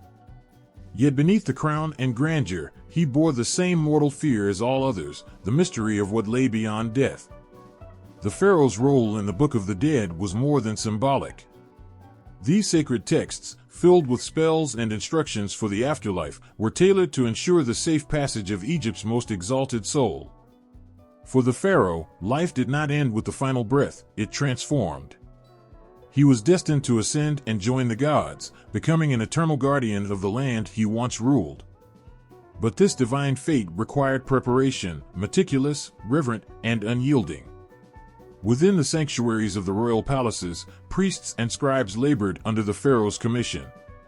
Every spell inscribed on the papyrus scrolls carried the weight of his legacy. Each line whispered promises of protection, each illustration charted the course of his journey through the perilous duat. The pharaoh's tomb was no mere resting place, it was a fortress of spells, a sanctuary designed to shield him from chaos and darkness. The walls told stories of valor and divine favor, while hieroglyphs sang hymns of triumph over death. And the pharaoh himself was not a passive figure in this preparation. From his earliest days, he was taught the sacred hymns and rituals that would anchor his soul in the afterlife. As a boy, he learned of Osiris, the god who had walked the path before him, and of Myat, the embodiment of truth and balance. These lessons weren't just about governance, they were about eternity. To lead Egypt was to embody Myat, to be a vessel of order against the chaos threatening the universe. Yet the pharaoh's responsibility extended beyond himself. His passage through the afterlife was intertwined with the fate of his people. If he faltered in the trials of Duat, the balance of Myat could be disrupted, unleashing disorder upon the land. The stakes were monumental. In his triumph, the Nile would continue to flood and recede in perfect harmony, crops would grow, and the stars would chart their unwavering courses. In his failure, chaos would seep into every corner of the world. The construction of a pharaoh's tomb began almost as soon as he ascended the throne. It wasn't just an architectural marvel, it was a statement of divine intent. The pyramids, with their sharp angles and towering presence, pointed toward the heavens as if to guide the soul directly to the stars. Within these stone giants lay chambers filled with treasures, statues, and the sacred texts that would accompany the pharaoh on his journey. Every item placed within the tomb had a purpose, a role to play in the theater of eternity. And yet, the most precious treasure was the Book of the Dead itself. Written in the flowing hand of master scribes, it was both map and compass, guiding the pharaoh through the 12 gates of the underworld. Each spell within was a weapon against the serpents, demons, and chaos gods lurking in the shadows. Without it, even a king as mighty as Ramses or Tutankhamun would be vulnerable. There was one spell, in particular, that held a special place in the hearts of pharaohs, the spell to transform into a falcon, the sacred bird of Horus. As a falcon, the pharaoh could soar above the trials of the underworld, his sharp eyes piercing the darkness, his wings carrying him closer to Ra, the sun god. This transformation wasn't just a flight, it was an ascension, a declaration that even death could not bind him. But there were moments of doubt, even for a pharaoh. Beneath the ceremonial masks, they were men, subject to the same fears and uncertainties as their subjects. In the quiet of night, did they wonder if the spells were enough? If their deeds in life had been sufficient to weigh against the feather of Myat?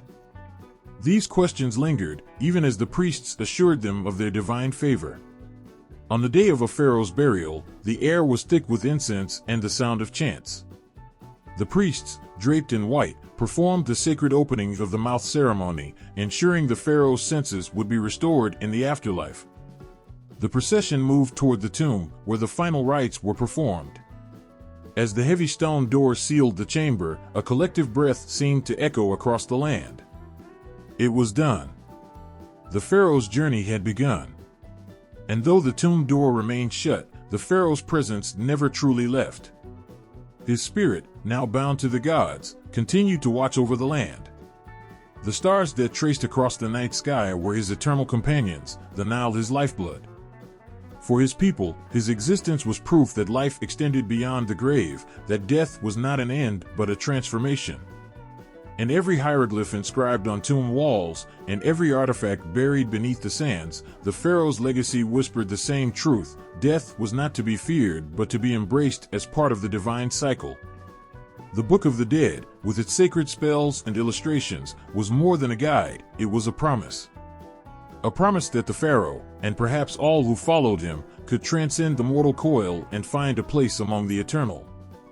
And so the connection between king and cosmos, life and afterlife, remained unbroken, a thread of gold that shimmered through time. In the stillness of a shadowed temple, a figure carved in jade and gold gazed outward, unblinking, into the silence of eternity. This was Osiris, the king of the dead, his hands clasping the crook and flail, symbols of kingship and fertility. He stood not in dominion over mortals but as the sovereign of a world unseen, a world where life began anew.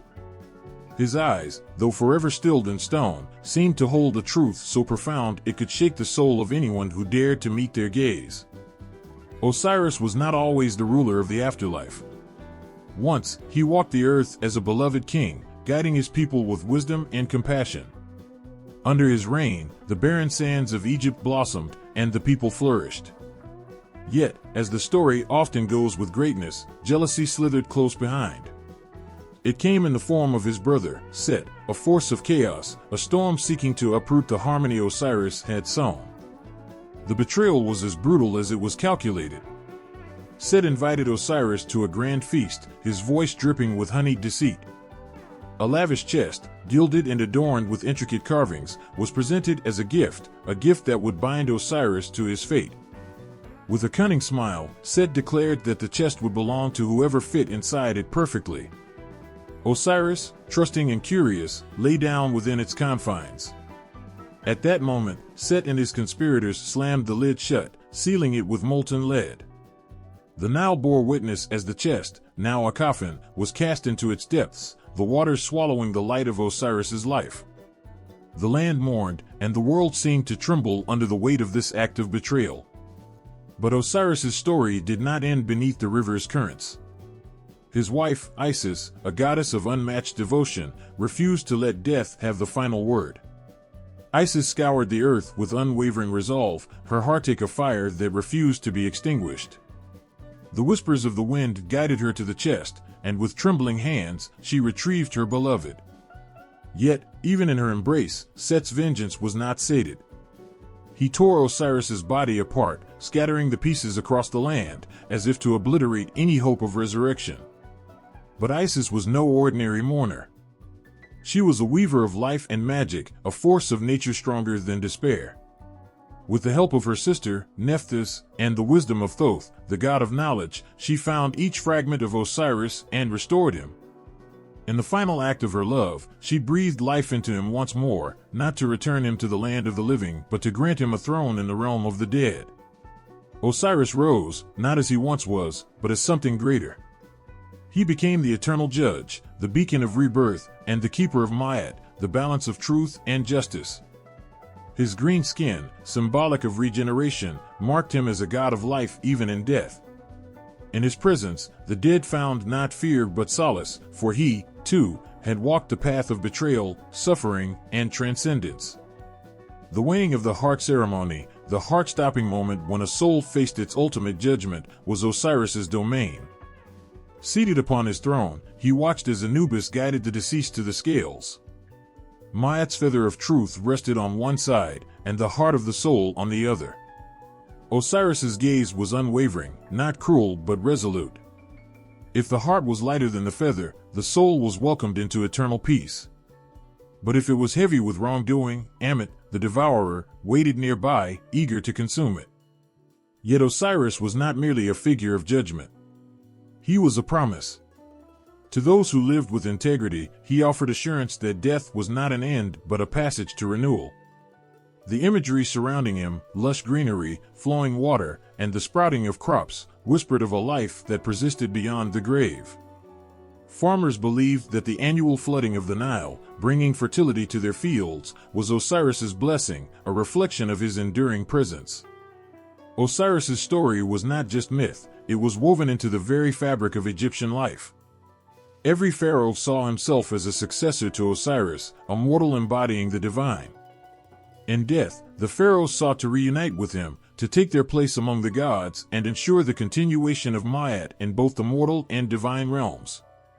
Their tombs echoed with hymns to Osiris, their walls adorned with scenes of his trials and triumphs, each line a plea for his favor in the afterlife. Even today, the story of Osiris stirs something ancient within us. His tale is one of love that defies death, justice that prevails over chaos, and hope that rises from despair. It reminds us that even in the darkest moments, there is the promise of renewal, the chance to emerge stronger, wiser, and eternal. The sands of Egypt hold his name in reverence, the temples sing his praises, and the stars seem to whisper his legend as they trace their eternal paths across the night sky. The story of Osiris doesn't just linger in the pages of history, it lives in the hearts of those who seek meaning in life's greatest mystery. As the sun dipped below the horizon, the world exhaled a breath tinged with the whispers of ancient fears. Darkness was not merely the absence of light, it was a reminder that Ra, the sun god, had embarked on his perilous journey through the underworld. The fiery disk that blazed across the heavens each day now sailed through waters thick with shadows and unseen dangers. This was not a retreat but a battle, an eternal voyage to ensure that light and life would rise again. Ra descended into the Duat, the underworld, aboard his celestial bark. The boat glowed with the radiance of the sun, its brilliance defying the oppressive blackness of the Duat's cavernous waters. Yet, even Ra, the mightiest of gods, did not sail alone. Surrounding him were a host of divine protectors, deities whose names were spells in themselves, guardians who wielded unimaginable power against the chaos lurking in the dark. Each hour of the night brought a new challenge. The Duat was a labyrinth of rivers, islands, and gates, each guarded by spirits, gods, and creatures whose forms defied human imagination. Ra's boat glided forward, but every league traversed was hard-won. Time was tangible here, marked not by the ticking of moments, but by the rising and falling tension of the battles fought against chaos. The greatest threat, however, was Apep, the serpent of uncreation, a being born of disorder and darkness. Massive and coiled with malevolence, Apep lay in wait, its golden eyes glimmering with hatred. It sought to swallow the sun, to extinguish light forever and plunge existence into a void where nothing could thrive. As Ra approached, Apep lunged, its fanged maw wide enough to consume the bark in a single strike. Ra's protectors sprang into action. Set, the god of storms and chaos, took center stage, his spear aimed with deadly precision. Set was not revered for his compassion, but here, in the battle against Apep, he was indispensable. The clash between spear and serpent shook the Duat, the echoes resounding like thunder through the hollow expanse. The waters churned, the air crackled with divine power, and for a moment, it seemed that Apep's might would prevail. But Ra's light flared brighter, a force that could not be dimmed. The serpent recoiled, its scales burning where the sun's rays touched. Set's spear struck true, piercing Apep's thick hide, and with a final shriek, the serpent slithered back into the depths. Though defeated, Apep was not destroyed. It would return, as it always did, night after night, to challenge the light. With Apep subdued, Ra's journey continued. The bark passed through gates guarded by deities whose loyalty to the cosmic order never wavered. Each gate demanded a specific incantation, a ritual of passage that spoke to Ra's dominion over all creation. The guardians bowed, allowing the bark to pass, their vigilance ensuring that no malevolent force would follow. At the midpoint of the voyage, Ra's bark entered the field of reeds, a place of lush beauty that mirrored the paradise awaiting the righteous dead. Here, the tension eased momentarily, the air thick with the scent of blooming flowers and fertile earth. Souls who had passed the weighing of the heart ceremony basked in this eternal haven, their joy a testament to the promise of light and life. But Ra could not linger. The hours marched on, and the horizon beckoned. The boat plunged back into the darker, more treacherous waters, the air growing colder as the final gate loomed. Beyond it lay the eastern horizon, the boundary where night gave way to dawn. This was Ra's ultimate test, a passage that required every ounce of his strength and the unwavering support of his companions. As the gate opened, the first glimmers of dawn began to seep into the duat, a pale, hesitant light that grew stronger with each heartbeat. Ra's bark surged forward, and with a burst of radiant energy, it broke through the barrier. The sun erupted into the sky, scattering the darkness, its warmth kissing the earth and promising another day of life. The mortals who watched the sunrise from the banks of the Nile rarely thought of the battles waged in the unseen hours of night. But the priests and scribes knew. Their chants, hymns, and rituals were not mere acts of devotion but a vital part of the cosmic cycle. Each word, each gesture, lent strength to Ra and his companions, ensuring that the sun would rise again, that life would continue. Ra's journey was not just a myth but a reminder, a promise that no matter how dark the night, light would return. It was a testament to resilience, to the idea that even gods must fight to preserve balance and harmony. And as the first rays of dawn touched the temples, the people of Egypt began their day, their hearts steady with the knowledge that the sun god had triumphed once more. The air is thick with grief. The world had been torn apart. Osiris, the beloved god of the afterlife, had been killed, his body dismembered by the treacherous Set, leaving his kingdom and the hearts of the people in utter despair. Yet, in the shadows of mourning, a miracle was about to unfold. From the ashes of loss, a new hope would rise, born of love, sacrifice, and an unshakable bond between mother and son. Isis, the divine mother, stood over the lifeless body of her husband. Her tears, like rivers of sorrow, flowed down her face as she searched for the pieces of him scattered across the land. Yet in her grief, there was no sign of weakness, only a fierce determination that no darkness could snuff out. With each fragment she found, Isis spoke words of power, weaving magic that transcended the very fabric of existence. She would not let the light of Osiris fade into oblivion. But her sorrow was not hers alone. She was not just a widow. She was the mother of Horus, the child who would carry the weight of her loss and the hope of the future. As Isis worked tirelessly, Horus grew, and as he did, the bond between mother and son became unbreakable. She knew that the time would come when she would need him, when the world would need him. And she raised him with the belief that his strength, his purpose, was greater than anyone could imagine. The story of Isis and Horus is a story of resurrection, of a mother's love so powerful that it defied death itself. It is the story of a son who, although he was once a helpless infant, would grow into a god capable of avenging his father and restoring balance to the world. Through Isis's magic and his own innate power, Horus would not only witness the resurrection of Osiris but would become the symbol of hope for all who believed that death was not an end, but a new beginning. Isis's role as the mother of Horus was not just about nurturing. It was about protection. It was about teaching him that the very forces of darkness, represented by Set, could be overcome by the light of justice. When Horus was still young, Set tried to kill him, sending venomous creatures to attack him. But Isis, ever watchful, used her magic to shield her son, keeping him safe from the dangers that lurked in the shadows. Her love was the armor that protected him from the world's cruelties, even when she was far away. She knew that Horus had a destiny that stretched beyond the confines of their family, a destiny that would change the course of history. Horus's path was not an easy one. Raised by his mother in secrecy, he would one day challenge Set for the throne of Egypt, reclaiming what was rightfully his father's. But it was not just a fight for power. It was a battle for justice, for the restoration of order in a world ravaged by chaos. Horus's victory over Set became a symbol of resurrection itself, a son avenging his father, restoring balance, and bringing hope to a land that had known only suffering. As Horus grew, so did his strength.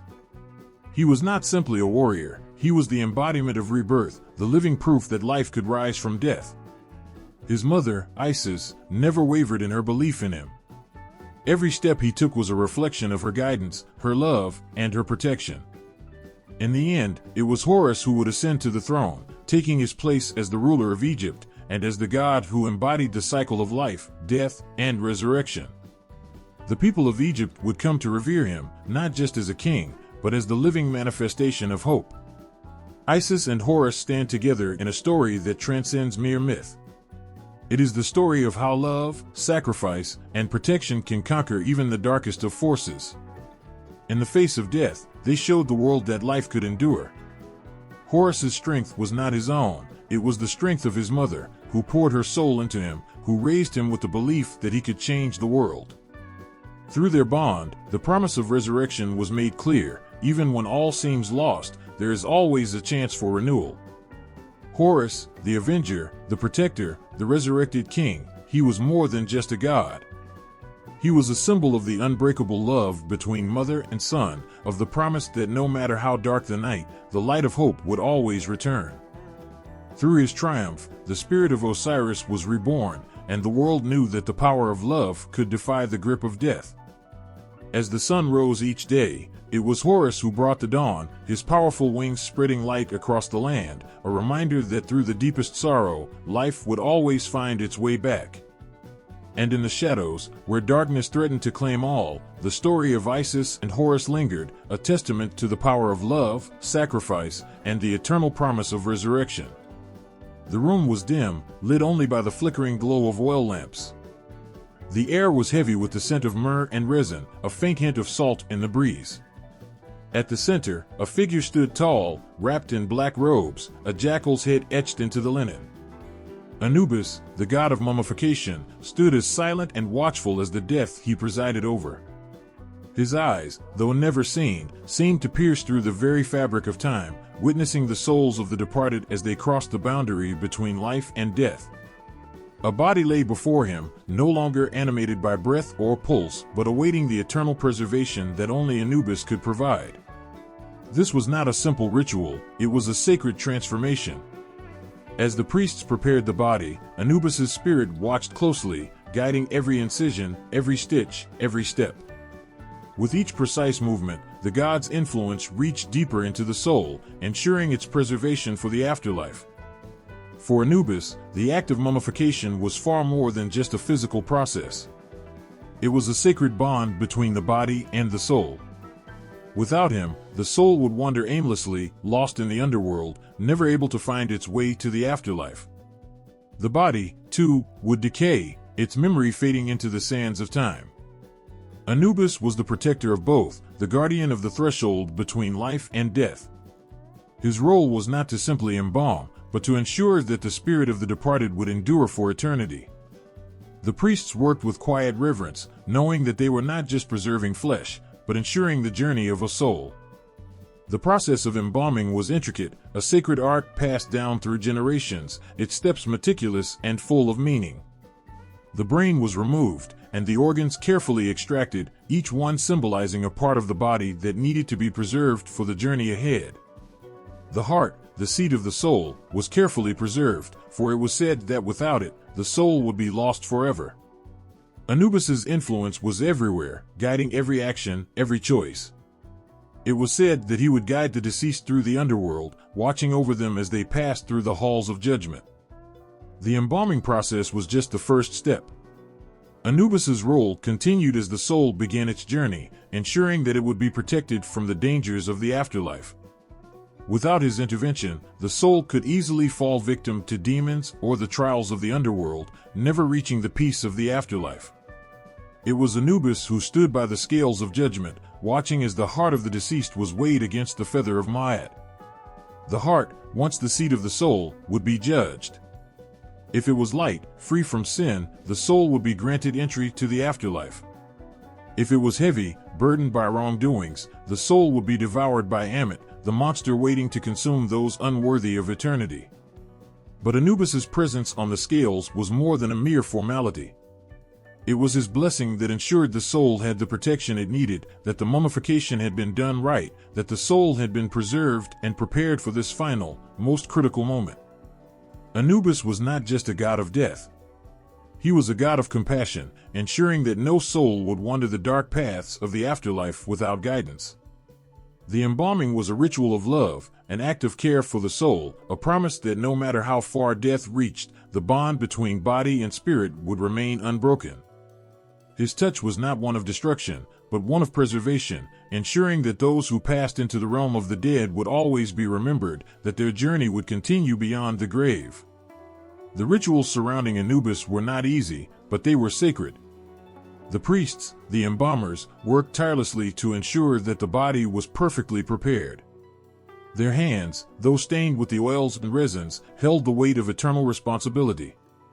They were the agents of Anubis, his earthly representatives, performing the task of transforming the body into a vessel fit for the afterlife. As the body was wrapped, layer upon layer of linen, resin, and oil, a sense of peace seemed to descend. The ritual was complete. But Anubis's work was far from finished. His protection extended beyond the embalming chamber, into the world beyond, where the soul would face trials, demons, and gods. His presence was constant, like a shadow, guarding the dead through their transition into the afterlife, ensuring that they would find their place among the stars. In the world of the living, the memory of those who had passed would fade with time. But Anubis made sure that in the underworld, their souls would never be forgotten. Every prayer, every offering, every moment of silence in the tomb was a testament to the God who ensured that death was not an end, but a continuation. Through his hands, the soul found a path, a journey that stretched beyond the confines of mortality. Anubis was not simply the god of mummification. He was the protector of the dead, the one who ensured that death did not take away the essence of life. His care was not limited to the physical form, it was a spiritual gift, a promise that no soul would be abandoned. The ritual of mummification was a moment of transformation, but it was also a moment of connection, a connection that bridged the living and the dead, a connection that would last for eternity. As the embalmers finished their work, there was a quiet, sacred silence. The body was now prepared, preserved for the afterlife. The soul would find its way through the darkness, guided by the watchful eyes of Anubis, the god of mummification, whose presence would never fade. Through his art, through his love for the departed, he ensured that death was not the end, but the beginning of an eternal journey. The weight of the heart, the very essence of who someone was being held aloft. Anubis's eyes followed the delicate balance between life and death. But at the heart of it all, beneath the towering figures of gods and the churning winds of the afterlife, there was something far simpler, something more profound that held everything together: Ma'at. Ma'at wasn't just an abstract idea, a distant goddess. She was the embodiment of cosmic balance, truth, and harmony. In a world where the forces of nature could easily spiral into chaos, where the sun could set and never rise again, Ma'at was the promise of order, the assurance that there was a greater force working to maintain the peace of the universe. As the heart was weighed in the scales, Ma'at's feather, light and delicate, hovered on the other side. This feather was everything. It was truth, justice, and harmony, the forces that had governed every moment of existence, from the first breath of life to the final heartbeat. When a soul passed from the world of the living to the underworld, it faced an immense trial. There, in the vastness of Duat, the great halls of judgment awaited. The soul would stand before the gods, facing its fate. What was asked of it wasn't just a reflection of deeds, but the reflection of the soul itself. How had the soul lived? Had it adhered to Ma'at, truth, justice, and order? Had it lived in harmony with the universe and all those within it? The soul stood before the mighty scales, its heart placed against the feather. The gods, silent in their wisdom, watched carefully. There was no hiding from Ma'at. She would see the truth of what had been done. Every moment, every word, every action was weighed. Had it been right? Had it been just? Had the soul lived in alignment with the natural laws that governed both the seen and the unseen? In that moment, there was no room for deception. No excuses could be made. If the heart was heavy, burdened with lies, injustices, or chaos, the soul would be condemned. Ma'at's feather, pure and untarnished, would not shift to accommodate. For Ma'at was not partial. The balance had to be maintained. To let the scales tip would be to undo the very fabric of existence. The heart, weighed against her feather, would either prove the soul worthy of continuing its journey, or it would be consumed by the beast that awaited the unjust. But when the heart was light, when it stood true, Ma'at's feather would settle gently beside it, a quiet assurance that the soul had lived in alignment with the balance of the world. It wasn't just about avoiding wrong, it was about the active pursuit of truth, justice, and peace. The scales would tip in favor of the righteous, and the soul would pass freely, its path cleared before it. No longer would it wander in the shadow of chaos, but would join the gods in the tranquil peace of the afterlife. And yet, Ma'at's role didn't end with the judgment of a single soul. She was not just the force that governed the individual. She was the lifeblood of all existence. The very air, the Nile's flow, the stars that marked the passage of time, these all owed their existence to her. In a world where gods ruled and kings reigned, it was Ma'at who ensured that their rule was just, that their power was not abused, that they, too, were held accountable to the very laws she embodied. In the temples, where offerings were made and prayers were whispered into the still air, Ma'at's name was invoked in every action, every prayer, every ritual. Priests and kings alike sought her favor, knowing that to go against her was to invite disaster. For in the great cosmic balance, there could be no injustice, no disorder. Ma'at was the force that kept everything in alignment, the quiet yet powerful force that shaped the world around them. As the sun set and night fell over the land, there was a deep stillness that seemed to settle. The world paused, as if holding its breath. The moon rose, bright against the dark canvas of the sky, a reminder of the balance between day and night, between light and darkness. It was a delicate balance, one that could tip in an instant, that could spiral out of control if not held firm. And yet, Ma'at never wavered. She was constant, an unwavering force that held everything in place, just as the stars above held the heavens in their celestial embrace. But the judgment of Ma'at was not cold or distant. It was deeply personal. When a soul stood before the scales, it wasn't just the gods who watched. Ma'at was the heart of the universe, and her judgment was filled with compassion. She knew the struggles of the soul, the battles between good and evil that raged within every person. But she also knew that there could be no peace without truth, no harmony without justice. In her gaze, there was understanding, but also an unyielding demand for balance. For in the end, it was not just the soul that mattered, it was the very fabric of the universe itself. And so, each soul was held to the highest standard. Those who had lived in alignment with Ma'at could rest easy, knowing that their journey would continue. But for those whose hearts were burdened, there would be no escape from the consequences of their actions. The scales would tip, and the feather would fall heavy, weighing down the soul. There, in the depths of the afterlife, the beast would wait, an eternal reminder that truth and justice could never be outrun, that harmony would always find its way back into balance. Ma'at's presence lingered in the stillness of the night, her feather gently swaying in the balance of the universe. Every moment, every breath, was a reflection of her eternal law. No soul, no matter how great or small, could escape the judgment of the scales.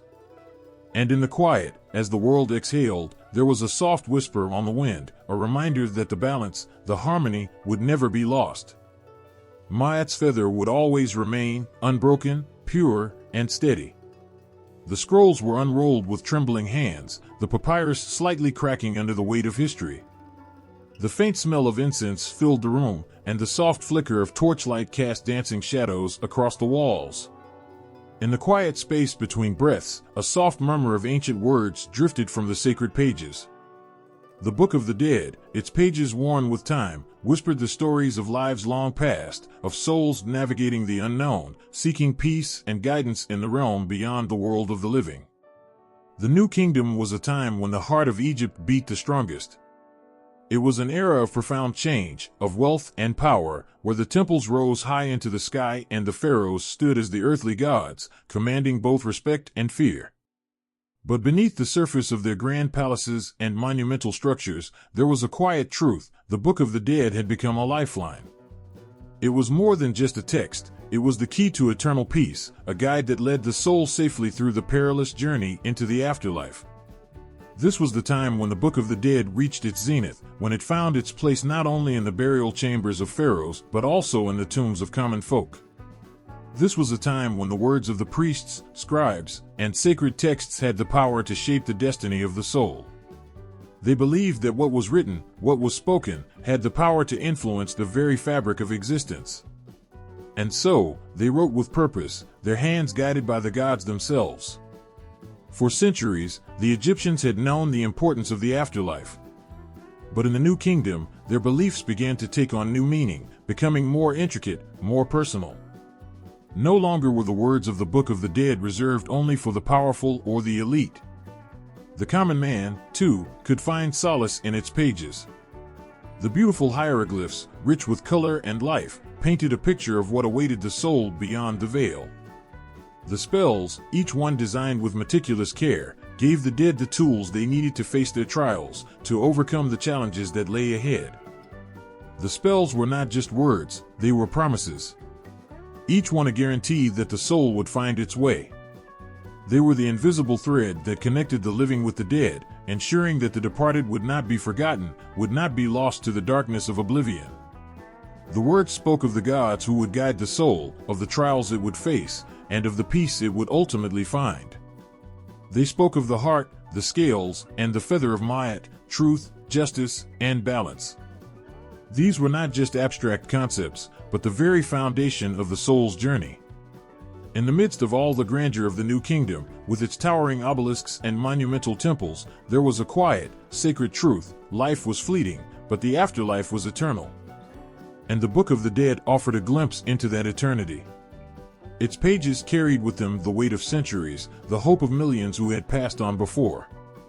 They were not just words on papyrus, they were the souls of Egypt, immortalized in ink, preserved through time. There was a kind of magic in the air during this time. The land was alive with stories of resurrection and divine protection. The gods were not distant figures worshipped from afar, but intimate forces who shaped the lives of the people.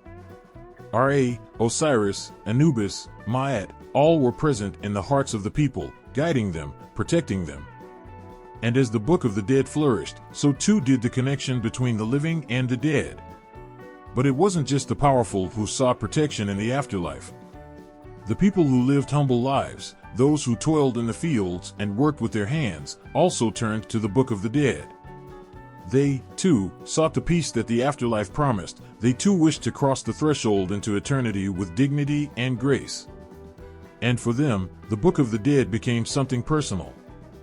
The spells, written with care by skilled scribes, were more than just guides. They were the bridge between a life of hardship and a peaceful eternity.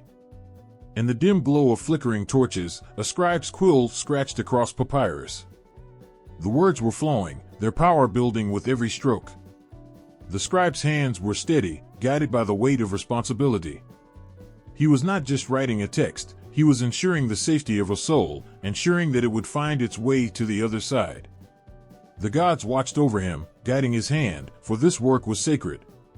Every letter, every word was crafted with reverence, carrying with it the promise of life beyond the grave. As the Book of the Dead spread through Egypt, it became a symbol of hope, of a future beyond death. It was a promise that the gods cared, that the soul's journey would not be one of darkness but of light. And for the people of Egypt, there was comfort in the words written by the scribes, comfort in knowing that no matter what trials awaited, the path was there. The heart of the soul, weighed in the balance, could find its way to eternal peace. The gods would guide it. The power of the Book of the Dead was not confined to the elite. It was shared by all, a collective belief that bound the nation together in the belief of life after death. It was a time of unity in the afterlife, a shared understanding that no one was truly gone, no soul was ever forgotten. They would be remembered, their journey preserved in the sacred words of the Book of the Dead. The temples, grand and magnificent, were filled with priests who carefully guarded the secrets of the afterlife. They knew the importance of their work, the role they played in guiding the souls of the departed. The walls of these temples, covered in intricate hieroglyphs, told stories of resurrection and divine judgment. The priests were the keepers of the sacred texts, the ones who could unlock the mysteries of the afterlife, who could ensure that the soul was protected. And so, as the New Kingdom flourished, so too did the belief in the afterlife, and with it, the Book of the Dead. The souls of the departed, preserved in ink, passed through the veils of death, following the path laid out before them by the gods. They faced their trials, and they emerged on the other side, whole, healed, and at peace. It was a cold, still night when the first fragments of something extraordinary were found buried beneath the sands. A silent witness to centuries of history, a piece of the past, unnoticed and untouched, emerged into the light. The world had turned, and time had marched forward, but the Book of the Dead, once tucked away in tombs and hidden behind the thick walls of ancient temples, was about to be reborn. A quiet sense of awe fell over the archaeologists as they carefully brushed away the last of the desert's dust, revealing an ancient papyrus.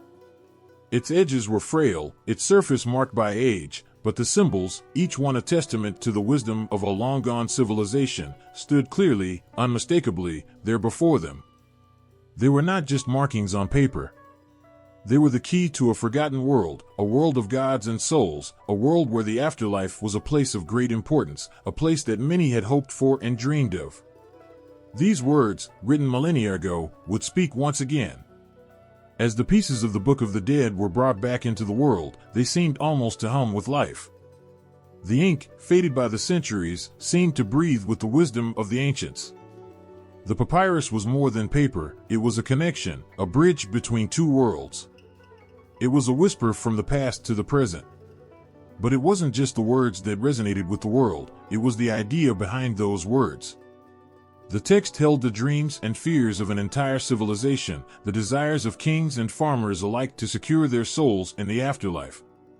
In the quiet libraries of museums, the papyri were carefully unrolled. The words were deciphered slowly, painstakingly, as the symbols revealed their meanings. Each stroke of the pen on the papyrus was a stroke that had been made thousands of years ago. Yet as the ink dried, so too did the ink of time fade from history, giving way to the modern era. The book was no longer a relic of the past, but a present-day treasure. Historians and scholars who gathered around these fragile scrolls understood that they were not just pieces of paper. They were pieces of hope, pieces of eternity. For centuries, no one had known what lay inside the tombs, what thoughts and prayers had been offered for the souls of the departed. But now, in the hands of modern minds, those prayers were being translated, understood. The ancient Egyptians had believed that their words had power, and now, those words were proving true once again. The Book of the Dead was more than a text, it was a time machine, a tool that allowed people from the future to peer into the hearts and minds of those who had walked the earth long before them. There was something almost sacred in the way the scrolls were handled. The fragile nature of the papyrus, the delicate carvings on the walls of tombs, it all spoke to a culture that held death not in fear, but in reverence. The rediscovery of the text was not a moment of discovery as much as it was a resurrection. The gods of ancient Egypt had never truly faded. They had simply been waiting. In the dim light of the museum, visitors would stand in front of these relics, gazing at the symbols as if trying to hear the whispers of the past. Each one of those symbols was a story, a piece of the puzzle. The hieroglyphs, once written in secret by scribes, were now there for all to see. Each letter, each drawing, held the promise of a passage, a path that led from this life to the next, a journey that had fascinated humanity for thousands of years. But it wasn't just the grand discovery of the papyri that sent a ripple through the academic world. It was the profound realization that something so sacred, so essential to a culture's understanding of life and death, had been lost to time for so long. How many souls had crossed to the other side without the safety of these words? How many had wondered, in the silence of the grave, whether they would be judged and passed over? For the ancient Egyptians, the words in the Book of the Dead were more than rituals, they were a way of life. The gods, Maat, Osiris, and Anubis, had stood as the great guides in that journey, and the Book of the Dead was the path they had walked. As the papyri were carefully preserved, and the translations were painstakingly completed, a wave of emotions washed over those who read the words. The Book of the Dead was no longer a collection of symbols, it was a connection to something greater, something eternal. The words took on a new life, bringing with them the weight of ancient beliefs, the strength of an ancient culture that had lived, loved, and died with these words. In the small corners of libraries and the quiet halls of museums, the Book of the Dead became more than a text for scholars to dissect. It became a living thing. Its power was not in the ink, nor in the pages, but in the belief that the ancient Egyptians had placed within it. It had transcended its age, transcended time itself, and it still whispered, even now, to those who would listen. Each time someone stood before a page or read a line, it was as if the past reached out, offering a moment of connection. The Egyptians had known that their journey didn't end with the closing of their eyes. They had known that death was but another step. The rediscovery of the Book of the Dead didn't just bring history to life, it made the world of the dead seem closer, more tangible, more real. What had once been reserved for the kings, the great pharaohs, and the priests was now shared with the world. The tombs of the forgotten were opened once more, and their souls were granted the chance to speak. What had once been lost in the sands of time was now found, preserved not just in papyrus, but in the hearts of those who remembered. And with every new discovery, with every new scroll uncovered, there was the quiet, unspoken hope that the journey of the soul would always be remembered. The Egyptians had preserved it with their words, and in return, their words would preserve them. The cycle of life, death, and resurrection, timeless, unbroken, eternal, would continue on, for as long as we dared to listen. The grand, unyielding walls of Egypt, which had stood tall for thousands of years, trembled as foreign boots landed on its soil. The hum of the Nile continued its eternal flow, but the winds of change swept across the ancient lands. Greek and Roman conquerors, with their foreign gods and ways, began to seep into the very fabric of Egyptian life, like shadows stretching over the sun. At first, it was subtle. A few statues of unfamiliar faces started appearing in the temples. Greek gods, such as Zeus and Apollo, found their place beside the mighty gods of Egypt. The divine hierarchy began to shift in ways that had never been seen before. Egyptians, who had revered their gods for centuries, felt the quiet, unsettling pull of foreign influence creeping into their sacred traditions. But it wasn't just the gods that changed. The rhythm of Egyptian spiritual life began to shift, like the slow change of seasons. The ancient rituals that had been passed down through generations, the sacred chants and prayers that had echoed through the chambers of temples, now had a new melody, a foreign one. It was as if the land that once hummed with the vibrancy of its own beliefs was suddenly trying to play a new song, one that was not its own. As the Greeks and Romans imposed their rule, the once powerful Egyptian gods began to share their temple spaces with new faces, foreign gods who did not share their same understanding of the afterlife.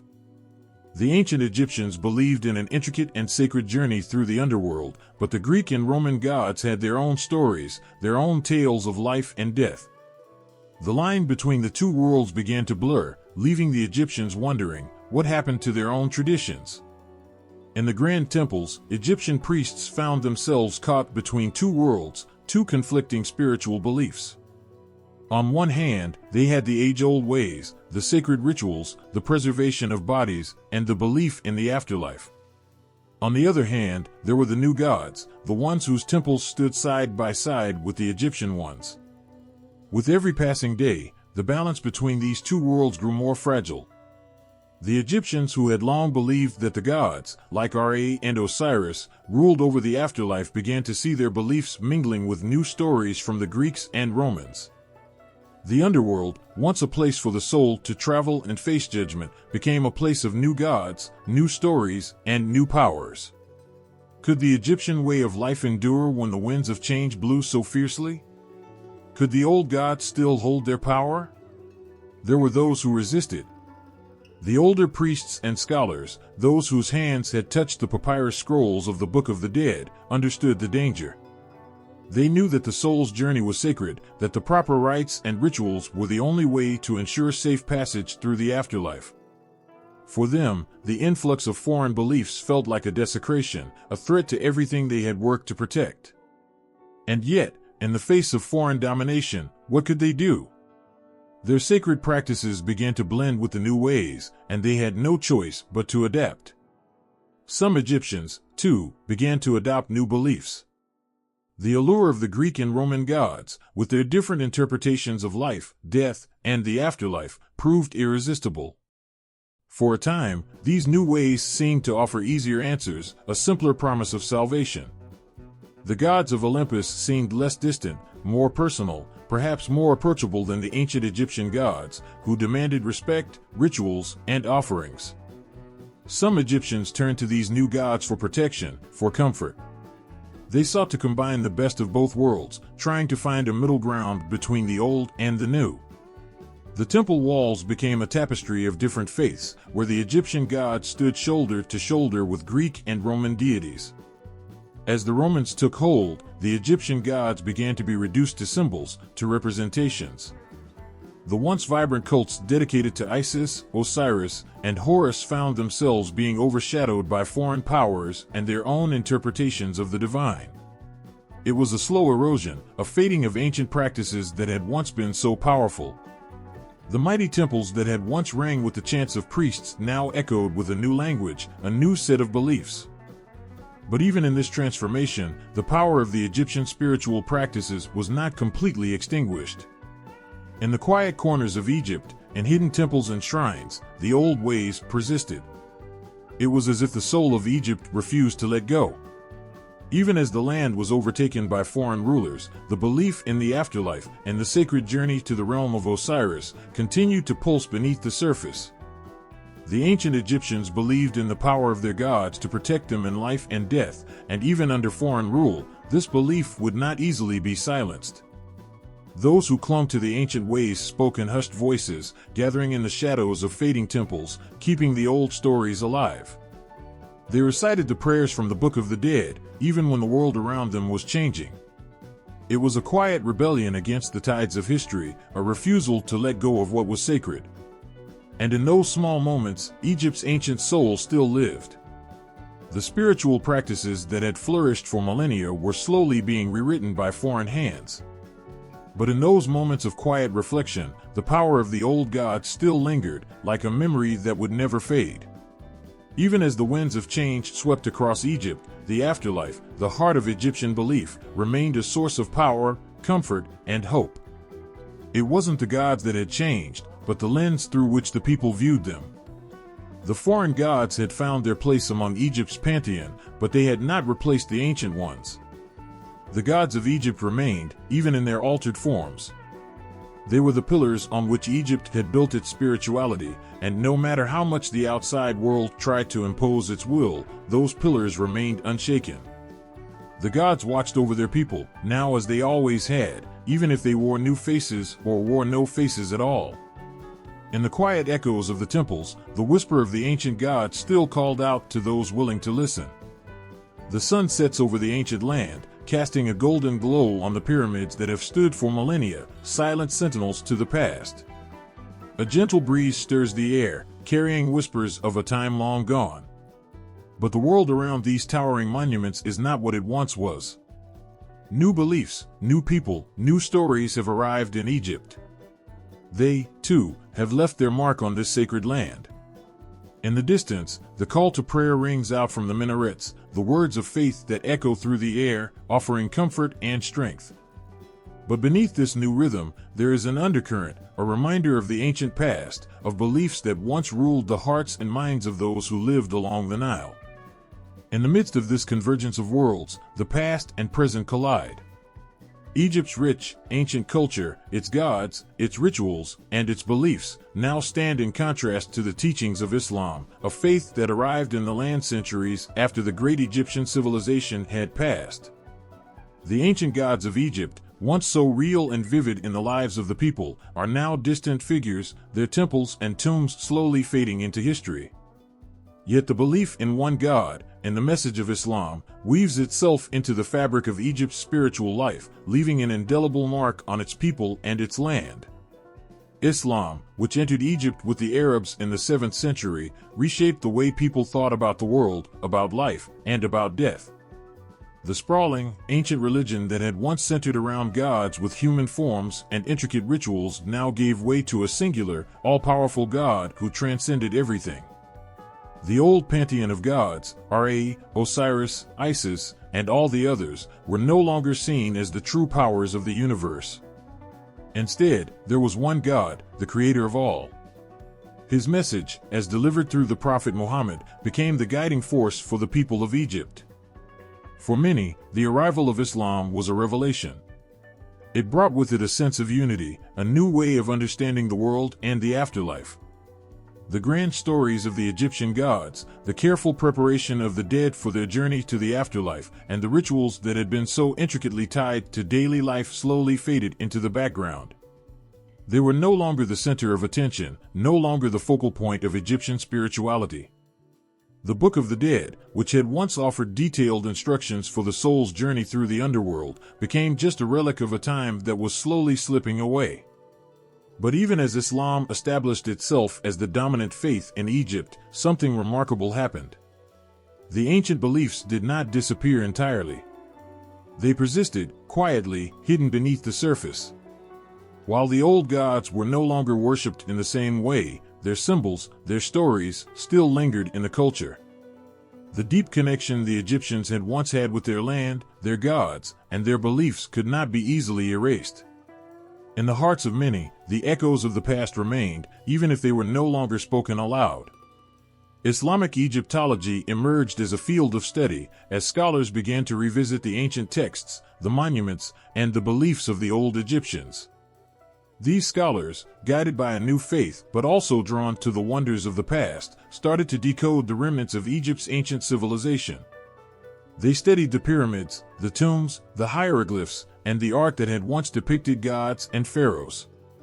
What they found was not just a record of a long-gone people, but a connection to something deeper, something eternal.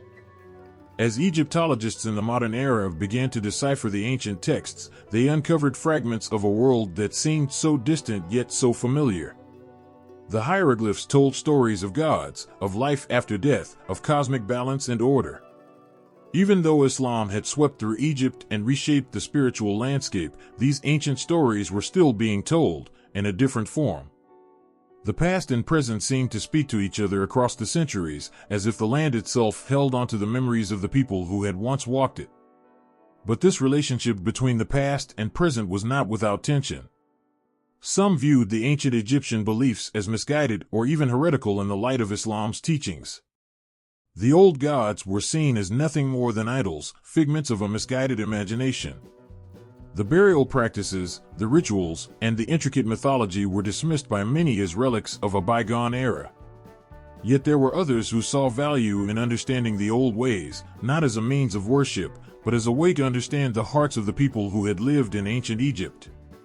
There was a respect for the past, for the richness of the culture, even if the religious beliefs no longer held sway. In the heart of Cairo, beneath the shadow of the mosques and minarets, the ancient Egyptian temples and tombs still stand, weathered but proud. The Great Pyramids, the burial places of kings and queens, continue to rise above the desert sands. They are no longer places of worship for the gods of old, but they still serve as a reminder of the people who once believed so fervently in their gods. The journey to the afterlife, so carefully outlined in the Book of the Dead, has been replaced by a new understanding of life after death, one that is rooted in the teachings of Islam. Yet, even as these ancient ideas fade into the background, they continue to shape the identity of Egypt, influencing art, culture, and even the way people understand the divine. The tension between the old and new beliefs is felt most deeply in the way the afterlife is understood. In ancient Egypt, the afterlife was a continuation of life on earth, a place where the soul would journey through a series of trials, judged by the gods, and ultimately rewarded or punished. In Islam, the afterlife is a divine judgment, a place where the soul's fate is sealed by the will of Allah. While the concepts are vastly different, they share a common thread, the belief in life after death, and the soul's eternal journey. Even as the old gods of Egypt are no longer worshipped in the way they once were, their influence is not forgotten. The stories of Osiris, of Isis and Horus, of the weighing of the heart, and the journey through the underworld continue to resonate. They are woven into the fabric of Egypt's identity, carried forward in whispers and memories, in the ruins of temples and tombs, in the heart of every Egyptian who walks the land today. The connection between Islam and Egyptology is a story of coexistence, of transformation, and of the enduring power of belief. As the sun sets behind the pyramids, the ancient land remains as a living testament to the past.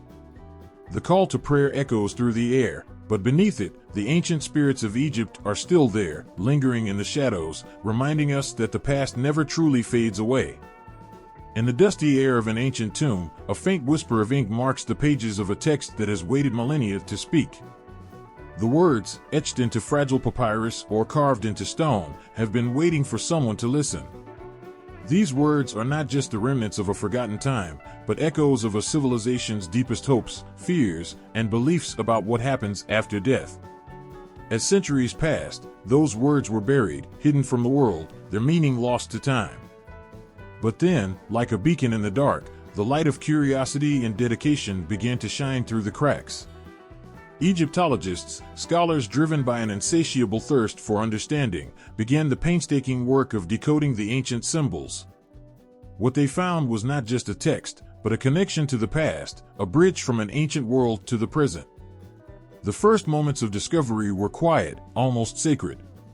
With the careful touch of a brush, dust was gently swept away from ancient stone, revealing the delicate carvings beneath.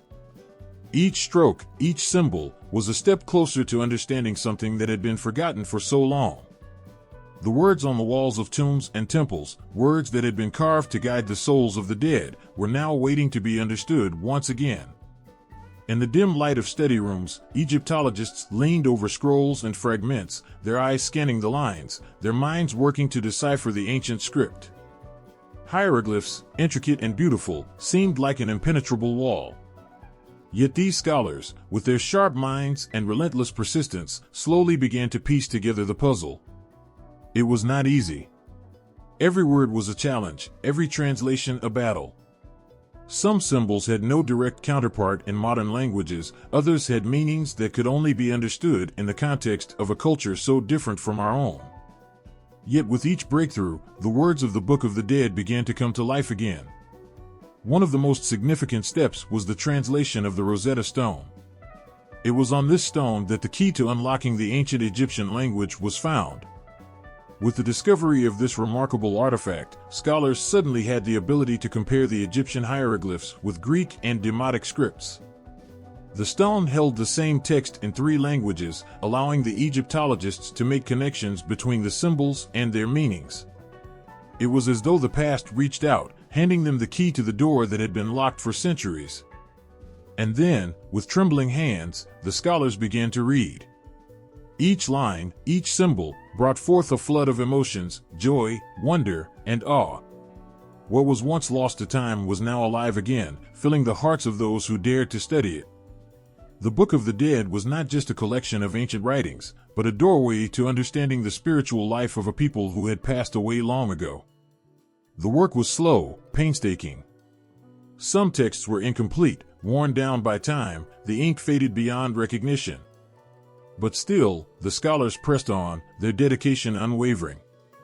They did not see these texts as mere artifacts, they saw them as voices from the past, voices that had much to teach us about life, death, and the human soul. They knew that the translation of these texts was not just an academic pursuit, it was a sacred act of preservation, a way of keeping the memory of ancient Egypt alive for future generations. As the texts began to take shape, the full weight of what they revealed started to settle in. The ancient Egyptians had believed in an afterlife that was both vast and terrifying. The soul's journey was fraught with dangers, but also with the possibility of redemption and eternal life. The Book of the Dead was a guide, a map to help the dead navigate this journey. The deceased were not left alone, they were provided with powerful words, spells, and prayers to protect them as they crossed the treacherous underworld and stood before the gods in judgment. The Book of the Dead was not simply a guide for the dead, it was a testament to the deep spirituality of the ancient Egyptians.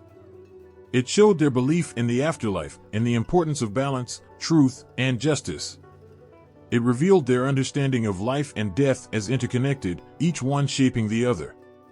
As the translators began to understand these texts, it was as though they were learning the very heart of Egyptian culture. But there were challenges, too. The language of the Egyptians was complex, layered with nuances that did not always have easy equivalents in other languages. Sometimes, scholars would spend years puzzling over a single word or phrase. They would compare translations, consult other ancient texts, and debate the meanings with their peers. And yet, with every challenge, the scholars only grew more determined. It was not just the pursuit of knowledge that kept them going, it was the deep respect for the culture they were studying, for the people whose voices had been silenced for so long. They knew that their work was not just about translating ancient texts, it was about honoring the lives and beliefs of the people who had written them. In the process of translating these texts, something extraordinary happened. The Book of the Dead became more than just a relic of the past. It became a living document, one that still had relevance in the modern world. The themes of the afterlife, of judgment and redemption, of balance and truth, resonated across time. The struggles of the ancient Egyptians, the fears they had about what lay beyond death, and the hopes they had for a life after death, echoed in the hearts of people today. The Book of the Dead was not just an ancient text, it was a text that spoke to the universal human experience. As scholars continued to decode the text, they found that the Book of the Dead was not a single, uniform work. There were many versions, each one personalized for the individual it was intended for. Some were short and simple, while others were long and intricate, filled with spells and prayers for protection. But all of them shared one thing in common, a deep belief in the power of words, of magic, and of the divine. The Book of the Dead was more than a manual, it was a powerful tool, one that could guide the soul through the darkest of times. Each translation, each breakthrough, was a testament to the resilience of the human spirit. The ancient Egyptians may have passed away long ago, but their words, their beliefs, and their culture live on. They were not forgotten. They were preserved by the hands of the scholars who painstakingly deciphered their texts. In a way, the work of translation was a resurrection of the soul of Egypt itself. As the pages of the Book of the Dead began to be understood, the souls of the past seemed to speak once more. The words, once lost to time, now filled the air with their powerful message, guiding us as we navigate our own journey through life and death. The legacy of Egypt, its gods, its beliefs, and its people, continues to shape our understanding of the world, even now, thousands of years later. And as long as these texts are studied, the voices of ancient Egypt will never be silenced. They will continue to resonate across time and space, reminding us of the power of words and the eternal human quest for meaning. The fire crackles softly, its embers casting fleeting shadows that dance like restless spirits against the cave's ancient walls. In the air hangs the weight of stories, shared and reshaped through generations, whispered by shamans, priests, and poets. Around the fire, there is a silence not of emptiness, but of reverence. Across oceans and deserts, through the veins of different lands and tongues, a single question seems to hum in unison: what happens when we close our eyes for the last time? In Egypt, the scales of Maya tilt with delicate precision, weighing the hearts of the dead against the feather of truth. Justice and cosmic balance dictate the soul's fate.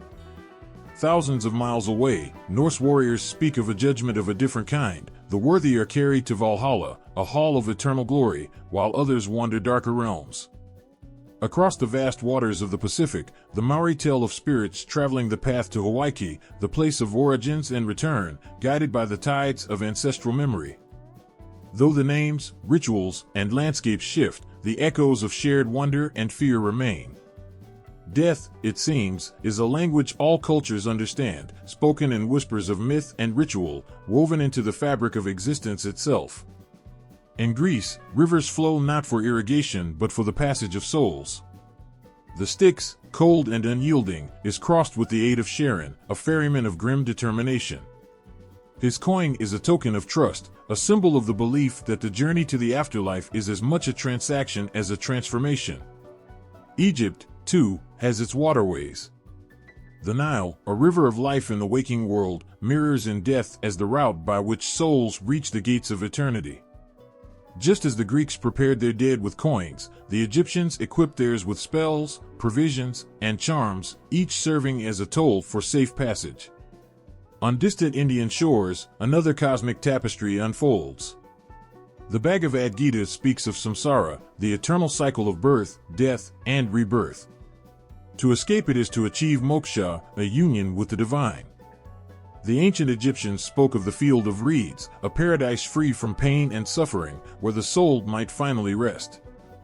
Both cultures, in their own vivid languages, illustrate the yearning to break free from mortality's shackles, to transcend the boundaries of the human condition. And yet, not all visions of the afterlife are serene. Beneath the volcanoes of ancient Hawaii, spirits might face the fire and judgment of Pele, a goddess as fierce as she is revered. In Egyptian lore, the devourer Ammit waits by the scales, ready to consume the unworthy heart. These are not just stories of endings, they are warnings etched into the collective psyche. Do right in life, they seem to say, for what awaits is a reflection of all you've done. The connections are both astonishing and intimate. The Aztecs spoke of Mictlan, the underworld, where the dead journey through 9 treacherous levels, enduring trials before reaching rest. How strikingly similar is this to the Egyptian concept of the Duat, the underworld fraught with challenges, each demanding courage and wisdom. Both cultures describe a journey not as punishment but as purification, an odyssey to strip away the weight of life's missteps and prepare the soul for eternity. Among the Chinese, the Yama kings preside over Diyu, a labyrinthine underworld where souls face the consequences of their earthly actions. Paper money is burned by the living to bribe these rulers or offer their loved ones comfort. Across the sands of Egypt, offerings of food and drink were left at tombs, their purpose strikingly similar, to bridge the gap between the living and the dead, to honor and aid those who had passed on. The methods differ, but the sentiment is the same, a recognition that the dead are not gone, that their presence lingers in ways both seen and unseen. The Native American Lakota people speak of the spirit's journey to the spirit world, guided by the Milky Way, which they see as the spirit road. Stars become a map, an eternal guide for those navigating the liminal space between life and what lies beyond. In Egypt, the stars were also sacred, their constellations woven into the myths of Ra's nightly voyage and Osiris's resurrection. Both cultures looked up at the same sky and saw pathways for the departed, their spirits ascending into the vast unknown. In all these myths, the threads of human longing shine through, longing for continuity, justice, reunion, and peace. These stories, born of different lands and languages, are not merely echoes of fear but of profound hope. The afterlife is imagined as a realm of potential, a place where wrongs are righted, where love endures, where the mysteries of existence are at last laid bare. But it's in the contrasts that the myths pulse with life. Where the Egyptians emphasized preparation and ritual precision, the Celts embraced a more fluid relationship with death, seeing it as a cycle that folded into the rhythms of nature. Their otherworld was not distant but entwined with the living, a veil easily lifted in moments of great significance. The Egyptians, on the other hand, sought permanence, carving eternity into stone and wrapping their dead in layers of protection to ensure they endured. There is something profoundly moving about these stories, about their diversity and their shared humanity. They remind us that across the centuries, people have grappled with the same questions, the same fears, and the same dreams. Death, so often seen as an end, becomes in these myths a beginning, a journey, or a transformation. As the myths unfold, they whisper to one another across the corridors of time, trading tales of gods and spirits, of trials and triumphs. The Egyptian gods converse with the Norse, the Hindu with the Aztec, the Maori with the Celts. Together, they weave a tapestry of belief, rich with color and texture, vibrant with the energy of human imagination. The ancient Egyptian Book of the Dead, with its spells and prayers, is one voice in this global conversation, a voice that hums with the same questions asked by the Greeks, the Hindus, the Celts, and so many others. What is the nature of the soul? What awaits us beyond this life? How do we prepare for what is to come? These questions ripple through time, binding humanity together in its search for meaning. In the flicker of the firelight, as the stories continue to rise, one can almost feel the presence of those who first told them. Their voices, though ancient, are not silent. They speak to us still, across the divide of centuries, reminding us of the universality of the human spirit, a spirit forever curious, forever hopeful, forever reaching for the stars. The air hangs heavy with a question that humankind has asked since the first breath was drawn: what does it mean to live forever? In the stillness of a star-studded night, beneath a canopy of infinite sky, the thought feels almost unbearable. Is it the promise of eternity that stirs something deep within, or the terror of the unknown? Every culture, every soul, has wrestled with the fragile thread of existence, yearning for reassurance that life doesn't simply vanish. In ancient Egypt, immortality wasn't an abstraction, it was a structured, deliberate pursuit. The weighing of the heart, the fields of paradise, the careful preservation of the body, they all pointed to one unrelenting truth: the human spirit yearns to endure. This longing didn't emerge from empty belief, it arose from the very core of human nature. What lies at the heart of this yearning? Perhaps it is fear. Perhaps it is love. When you look at the intricate rituals of mummification, the careful recitation of spells from the Book of the Dead, and the heartfelt offerings left by the living, you see not just tradition but a fierce determination to anchor oneself in a world that never ceases to move. Mortality has always been the great leveler, but the Egyptians sought to rise above it. They wanted not just to survive death, but to master it, to ensure that their names and their deeds were carried forward in the unbroken river of time. It is here that psychology whispers its truths. Beneath the gilded sarcophagi and the intricate carvings lies something profoundly universal: the terror of being forgotten. To vanish completely, without trace or memory, is a fate more frightening than death itself. The rituals of ancient Egypt were an act of defiance against this void, a way of saying, "I was here. I mattered." And yet, it wasn't all fear. There was hope that life's bonds could stretch beyond the grave. Love for family, devotion to gods, and the desire to be reunited with those who had passed before were powerful motivators. The intricate tomb paintings, which depicted joyous reunions in the afterlife, weren't just art, they were declarations of faith. To the Egyptians, death was not an ending but a continuation, a second chapter in the story of the soul. Other cultures, too, have wrestled with this tension between fear and hope. In Greece, the idea of Elysium, a resting place for the blessed, offered a vision of peace and reward. In Hinduism, the cycle of samsara promised eventual liberation for those who lived righteously. Across the world, myths of eternal life, reincarnation, or heavenly ascension echo a shared human desire to escape the impermanence of life. But is it really just about fear? Psychology suggests something deeper. Immortality, in all its forms, is tied to identity. Who are we without the stories we leave behind? To the Egyptians, identity was inseparable from immortality.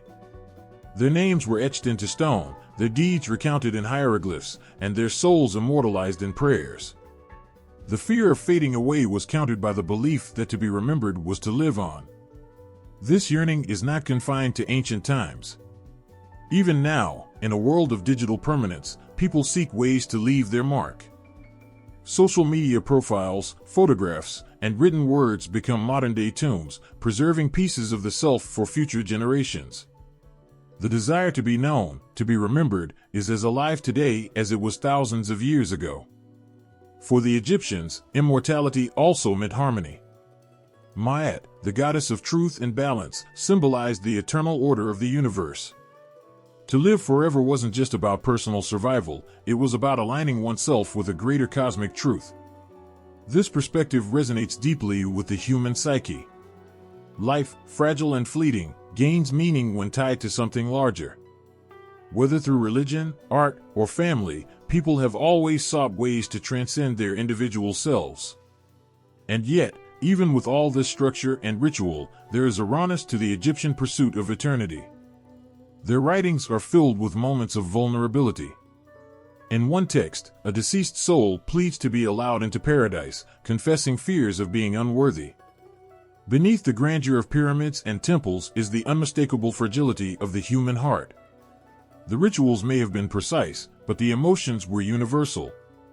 Death, for all its finality, forces us to confront what it means to live. The Egyptians, in their meticulous preparations for the afterlife, remind us of the importance of the here and now. To strive for immortality is to honor the life we have, to treasure the connections and legacies that shape us. It is not just about escaping death, but celebrating life in its fullest form. And so, the quest for immortality continues, not as a relic of the past, but as a reflection of the enduring human spirit. It is in the stories we tell, the love we share, and the mark we leave behind. It is in the delicate balance between hope and fear, between the fleeting and the eternal. And in this balance, we find the truest expression of what it means to be alive. The air in the dimly lit chamber feels charged, as if every breath carries whispers of another time. A worn manuscript lies open on the table, its symbols dancing with a life of their own, defying the centuries that have passed. The faint flicker of a candle casts wavering shadows, each one hinting at truths hidden within the folds of the universe. To some, these marks might appear as mere scribbles of a forgotten language. To others, they are a key to the mysteries of existence, to the alchemy of the soul. The text vibrates with layers. On the surface, it offers instructions, a guide for navigating the afterlife, a promise of rebirth. But beneath that surface lies a current so profound it feels almost untouchable. It speaks of transformation, not just of the body or even the spirit, but of the essence itself, the ineffable core of what it means to exist. Alchemy has long danced with these ideas. For the alchemist, transformation was not merely the pursuit of gold but a mirror for the soul's ascent. The Egyptians, too, sought gold, but their gold was the eternal light of Ra, the incorruptible brilliance of an immortal essence. In the Book of the Dead, each spell, each invocation, becomes an act of transmutation. The weighing of the heart is not just a judgment but a purification, a distillation of truth and balance from the chaos of mortal life. Mysticism breathes into these rituals, whispering that the afterlife is not a distant realm but a reflection of the inner self. Every trial faced by the soul mirrors the trials faced by the heart and mind in the here and now. The gates guarded by serpents, the fields of reeds, these are not places but states of being. To walk through them is to traverse the landscapes of one's own consciousness. The text draws its power not just from the gods it invokes, but from the sheer audacity of its intent. It doesn't merely guide, it dares to teach transformation. Each symbol, each line, pulses with duality. It is instruction and metaphor, literal and poetic, finite and infinite. The scarab beetle, for instance, is not just a symbol of rebirth, but a reminder of the cycles that shape existence, the rising sun, the phases of the moon, the rhythm of breath. To those who studied it in the shadows of temples, the text was sacred, yes, but it was also deeply personal. Priests, mystics, and seekers saw in its lines a reflection of their own quests. For some, it was a map to the afterlife. For others, it was an allegory for the alchemy of the human spirit. To become pure, to be weighed and found worthy, was not just a ritual for the dead but a call to the living. In esoteric circles, the text took on new meanings, echoing through time and space, reshaping itself in the hands of those who dared to interpret it. Mystics from faraway lands, with their own beliefs and philosophies, found threads of connection within its verses. The idea of death as transformation resonated deeply. The alchemists saw the parallels between the soul's journey through the afterlife and the process of refining base metals into gold. Both were acts of purification, of seeking perfection in imperfection. What is most striking is how the text refuses to be confined. It is both ancient and timeless, both Egyptian and universal. Its spells become mantras, its invocations meditations. To read it is to step into a liminal space where life and death, body and spirit, known and unknown all intertwine. And it is here, in this space, that its true power lies. For the mystic, the spells are not merely words but vibrations, sounds that align with the cosmic order. The chant of a name, the repetition of a phrase, these are not empty rituals but acts of creation. In the spoken word, there is power, in the written glyph, there is permanence. Together, they form a bridge between worlds, a reminder that the boundary between the physical and the spiritual is as thin as a whisper. The text doesn't just speak to the afterlife, it speaks to the now. Its lessons are for the living as much as for the dead. It urges reflection, transformation, and the pursuit of harmony. It reminds us that to seek immortality is not merely to escape death, but to embrace life fully, to align with the rhythms of the universe. And as the candle's flame flickers once more, the shadows shift, revealing more than they conceal. The text is alive, its meanings evolving with each reader, each seeker. Its symbols call out, not with answers but with questions, inviting us to look deeper, to see beyond the surface. What is death, if not another form of transformation? And what is life, if not a preparation for that alchemy? As the candlelight fades, leaving the chamber cloaked in darkness, one truth remains: the words on that ancient manuscript were never just about the afterlife. They were always about the soul, its journey, and the infinite ways it seeks to transcend. The screen flickers to life, a haunting melody creeping through the air as shadows dance across an ancient temple wall. The camera pans in, revealing crumbling hieroglyphs glowing faintly in the dim torchlight.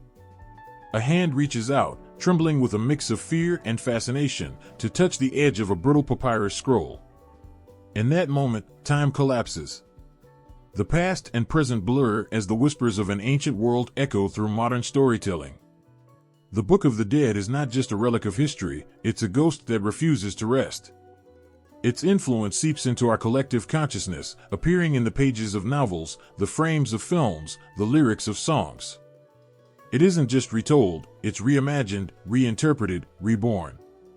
Each appearance reminds us that its heart still beats, pulsing with the questions we've always asked: what lies beyond?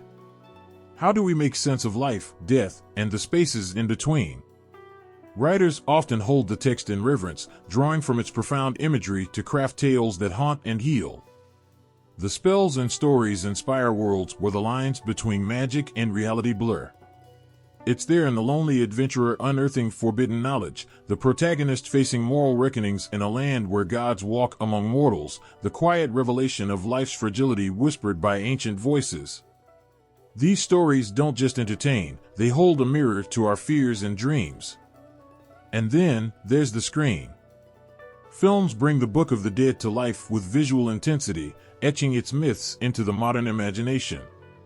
Who can forget the pulse-quickening thrill of cursed mummies, the unrelenting unraveling of ancient prophecies, the vivid depictions of an underworld both terrifying and beautiful? Directors, screenwriters, and artists weave the text's motifs into tales that hold us captive. The resurrection spells, the golden scarabs, the haunting chants, they don't just decorate the story, they shape its core. Pop culture amplifies its voice. Graphic novels reimagine its gods as flawed heroes and villains, their eternal struggles brought into the realm of human emotion. Video games let players wander through tombs haunted by Anubis, or solve puzzles inscribed with fragments of the sacred text. Even fashion, with its fascination for symbols and mystery, borrows from the Book of the Dead, turning hieroglyphs and scarabs into timeless motifs.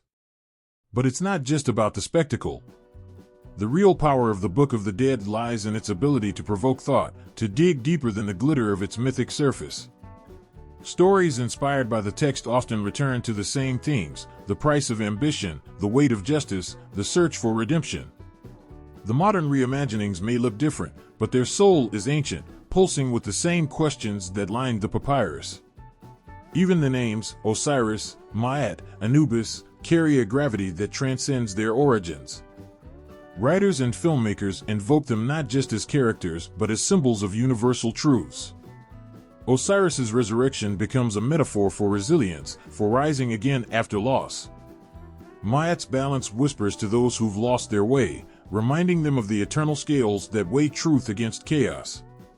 Anubis, silent and watchful, looms as a guardian of transitions, his presence both a warning and a comfort. And as these figures step into the limelight, they pull the audience into their orbit. Viewers find themselves wondering about their own scales, their own reckonings. The thrill of a cursed treasure hunt or an epic battle in the afterlife is fleeting, but the questions linger. What does it mean to live a life that matters? How do we carry our truths into whatever comes next? The most profound stories inspired by the Book of the Dead aren't the ones that mimic its ancient spells, they're the ones that rewrite its essence into something deeply human. They remind us that the text was never about the afterlife alone, it was about life itself. About facing fears, embracing love, seeking justice. About the courage to look inward, even when the answers terrify us. The Book of the Dead doesn't just live in museums or textbooks, it lives in the flicker of a screen, the turn of a page, the pulse of a beat. It's in the artist's brushstroke, the gamer's quest, the whispered lyrics of a haunting ballad. Its spirit is woven into the fabric of modern culture, threading the ancient and the contemporary into one seamless tapestry. And as its influence grows, it transforms, just as it always has. Its story isn't static, it moves with us, adapting to new mediums, new voices, new dreams. The Book of the Dead becomes not just a story of the past, but a living, breathing part of who we are, a reminder that the questions it raises are ones we will never stop asking. The room was dim, save for the flickering light of a single candle. A man sat hunched over a worn scroll, his shadow bending and twisting on the walls. His hands shook slightly as he traced the strange symbols, his breath quickening. "A book of spells," he whispered, the words heavy with both awe and fear. He had read about curses and secrets buried with the dead, stories of forbidden knowledge clawing its way back to the living. And yet, he didn't truly understand. Not yet. The Book of the Dead, so often misunderstood, so often twisted into something it was never meant to be. To many, it is a tome of dark magic, an ancient grimoire brimming with curses and dangerous rituals. But this perception isn't just wrong, it's a betrayal of its heart. The text was never about destruction or forbidden knowledge. It was about guidance, about hope, about navigating the unknown with courage and grace. It was a lifeline, not a weapon. Still, the myths persist. For centuries, storytellers and scholars alike have misrepresented its essence, reshaping it to fit their fears or fantasies. In some versions, it's a gateway to unimaginable power, a key to unlocking the mysteries of the afterlife at any cost. In others, it's a cautionary tale, a collection of dangerous spells that tempt mortals into ruin. The truth is quieter, but infinitely more profound, a truth drowned out by the allure of drama and spectacle. Much of the confusion began with the name itself, the Book of the Dead. To ears untrained in its meaning, it sounds ominous, final, steeped in shadow. It conjures images of necromancy, of restless spirits, of dark forces unleashed. But the title is a modern invention, one that fails to capture the tenderness of its original purpose. The ancient Egyptians called it something else entirely, texts of coming forth by day, a phrase bursting with light, with hope, with the promise of rebirth. And yet, the shadowed interpretations took root, fueled by a world eager for tales of the macabre. Victorian explorers, with their fascination for all things exotic and their flair for the theatrical, played a significant role. They unearthed artifacts with an air of mysticism, often sensationalizing what they didn't fully grasp. They spoke of curses and hauntings, of mummies rising from the dead. The Book of the Dead, in their hands, became part of a Gothic mythology, one that thrilled and terrified but rarely sought to understand. Even in modern times, the misinterpretations linger. Films and novels depict it as an object of danger, a Pandora's box that should never be opened. The spells are stripped of their sacred context, reduced to incantations meant to summon or destroy. These stories, while captivating, miss the point entirely. They turn something deeply spiritual into a spectacle, a prop for horror and adventure. But perhaps the most heartbreaking misconception is the idea that the Book of the Dead belongs solely to the elite, the pharaohs, the priests, the untouchable figures of ancient society. While it's true that its creation required resources, the text itself speaks to universal truths.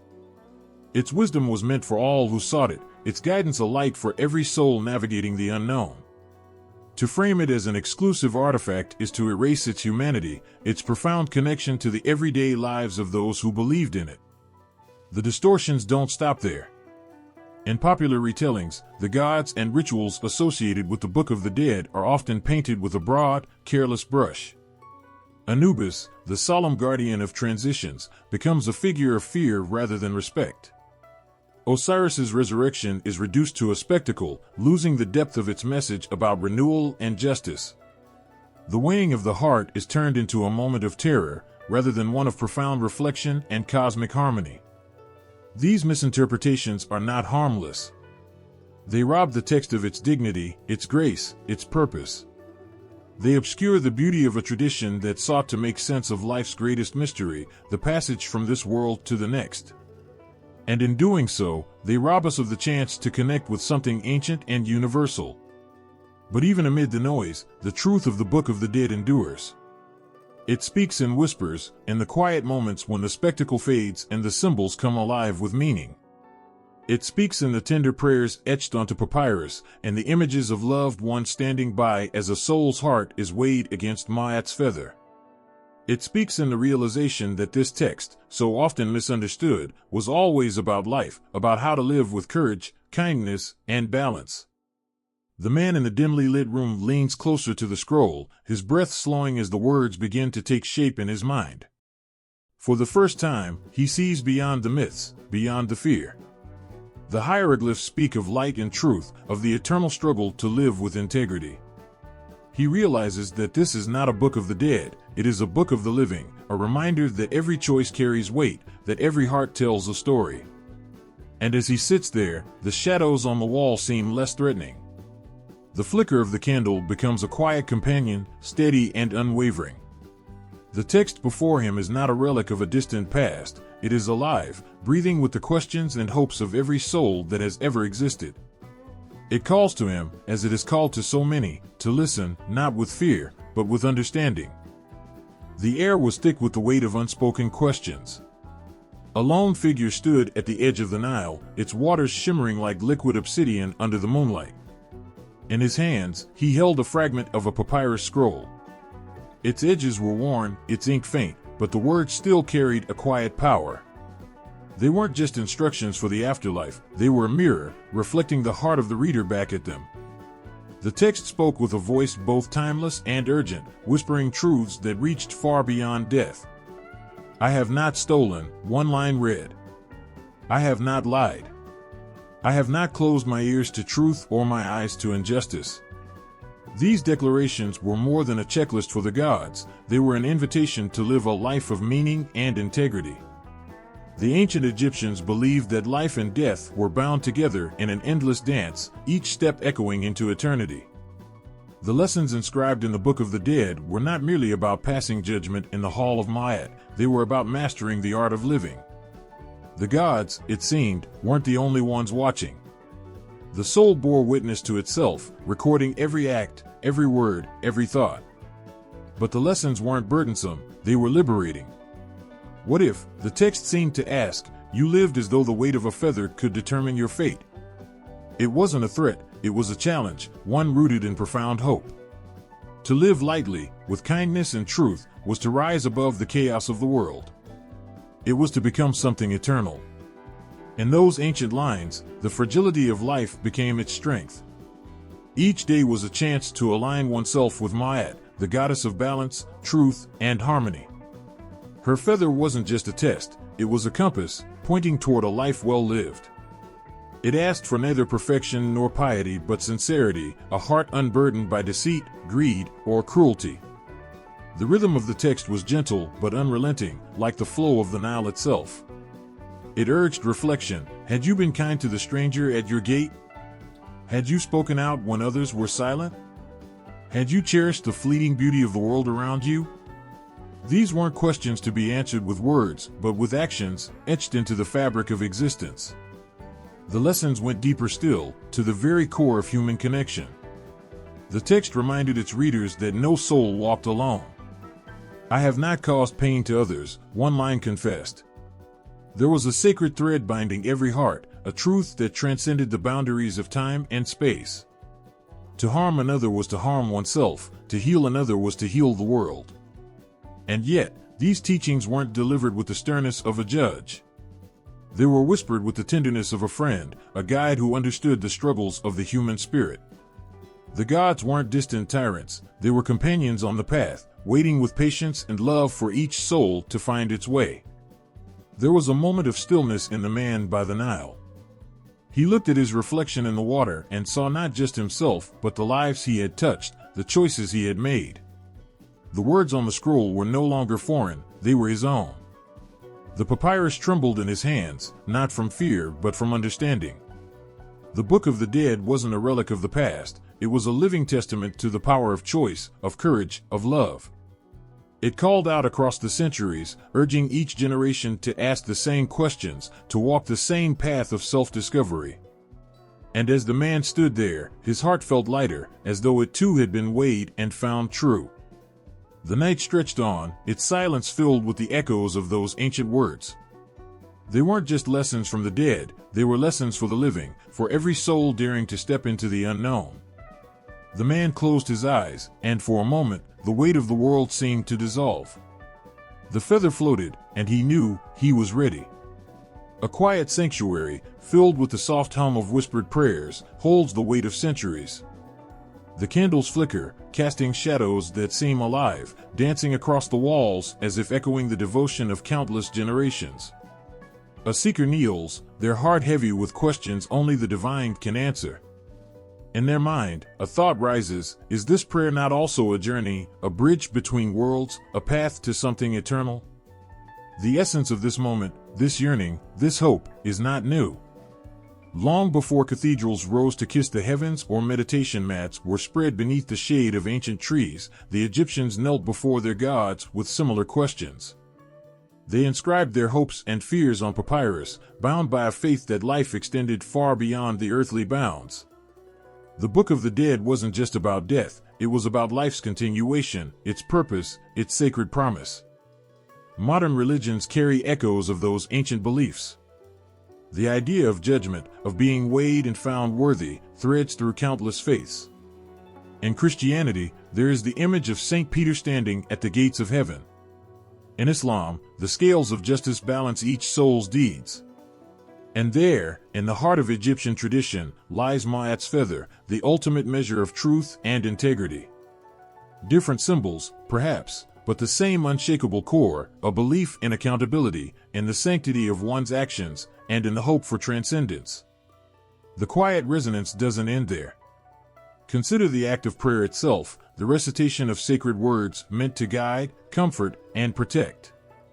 The Book of the Dead, too, is a collection of prayers, mantras written to shepherd the soul through its most perilous journey. These were not just chants for the deceased, they were reminders for the living, a call to stay connected to the divine in all things. The seeker's hands tremble as they turn the pages of their holy book. In its verses, they find words of solace, words that feel timeless. Across millennia, the Book of the Dead offered its own solace, protection from chaos, guidance through uncertainty, and the promise that no soul walks alone. Whether in the serene pews of a church, the rhythmic chanting of a temple, or the silent meditation of the forest, this shared thread endures. Rituals, too, weave a binding thread between then and now. The Egyptians meticulously prepared the deceased, anointing their bodies, speaking sacred words over them, ensuring their transition was marked with dignity and love. Today, rituals of farewell persist. Whether it's the lighting of candles, the reading of sacred texts, or the scattering of ashes over the sea, the impulse remains the same: to honor, to connect, to ensure the journey is gentle. The seeker breathes deeply, their thoughts wandering to the idea of the soul itself. Across traditions, this intangible spark is described with awe and reverence. In Hinduism, it is the Atman; in Christianity, it is the breath of life. For the Egyptians, it was the Ka, the eternal essence. The words may differ, but the belief that something enduring lies within each of us remains universal. There's a humbling beauty in these parallels.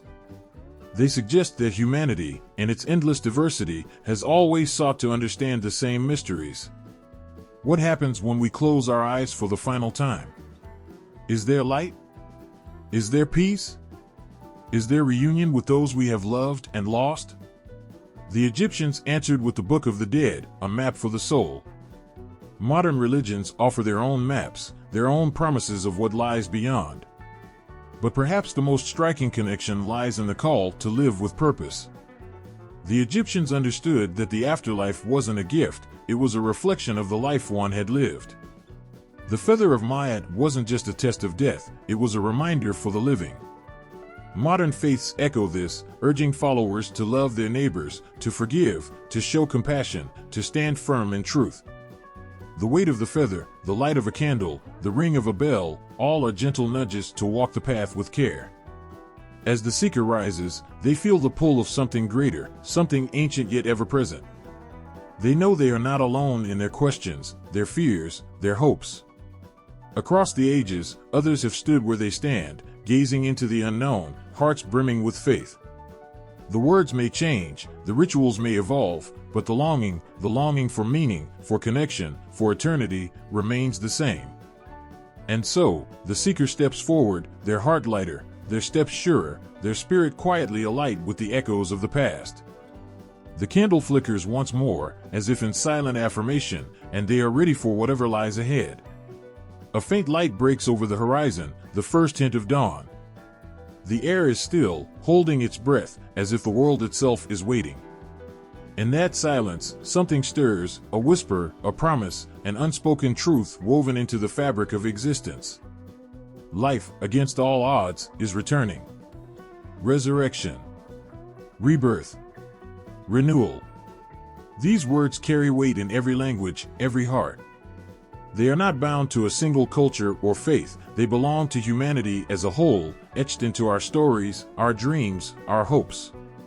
Across continents and centuries, the narrative repeats, like a heartbeat: what falls will rise, what ends will begin again. In ancient Egypt, the story of Osiris captured this essence. Betrayed, dismembered, and scattered, he was pieced together and brought back to life by the devotion of Isis, his sister and wife. Osiris did not return as he was but transformed, becoming the eternal king of the underworld, a symbol of life's triumph over death. His green skin, depicted in art, was not morbid, it was vibrant, alive, a testament to regeneration and the cycle of growth. Far away, in a different time, a man walked among the olive trees of Jerusalem. His followers spoke of miracles, of healing, of light in the darkest places. When he was crucified, it seemed the story had ended. But 3 days later, the tomb was empty, and hope ignited again. For Christians, the resurrection of Christ is not just a tale, it is the cornerstone of faith, a promise of renewal for all who believe. In Hinduism, the cycle of birth, death, and rebirth, samsara, is central to understanding existence. Here, resurrection is not singular but infinite, a constant turning of the wheel. It is Shiva's dance of destruction and creation, a reminder that nothing truly ends. Even destruction is a prelude to renewal. And in the frosty reaches of Scandinavia, the myth of Baldur, the shining god, echoes this universal theme. Struck down by a seemingly harmless mistletoe arrow, Baldur descends into the underworld. Yet prophecy foretells his return after Ragnarok, when the world itself will die and be reborn, cleansed and whole once more. Why do these stories endure? Because they speak to something unshakable within us. Every autumn, the trees shed their leaves, and the earth grows cold. Every winter, the frost tightens its grip. And yet, spring comes. The sun warms the soil, the buds unfurl, and the cycle begins anew. Nature whispers what myths shout, life persists. In cultures as varied as the Aztecs and the Maori, there is an understanding that death is not an end but a transition.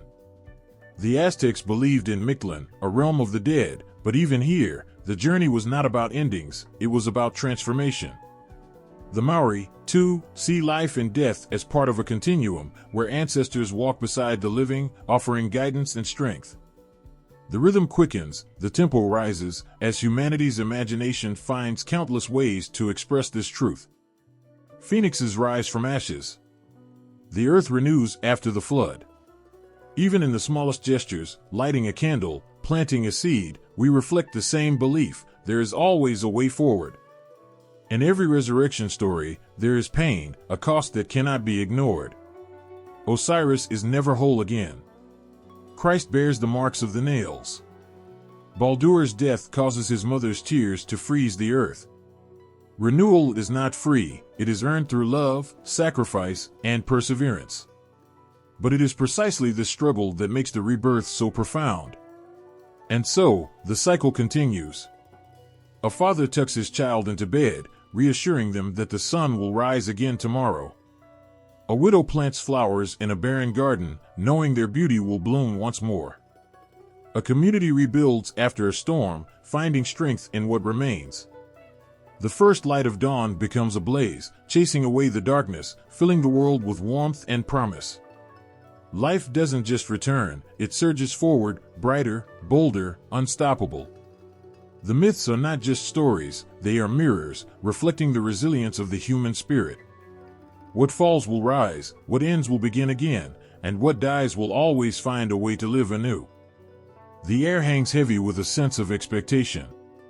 A crowd gathers, eager to witness something ancient and powerful, yet the moment feels fragile. The sacredness of a culture, its beliefs, its stories, those things are alive, beating in the hearts of its people. But what happens when those beliefs are taken, reshaped, and repurposed by others?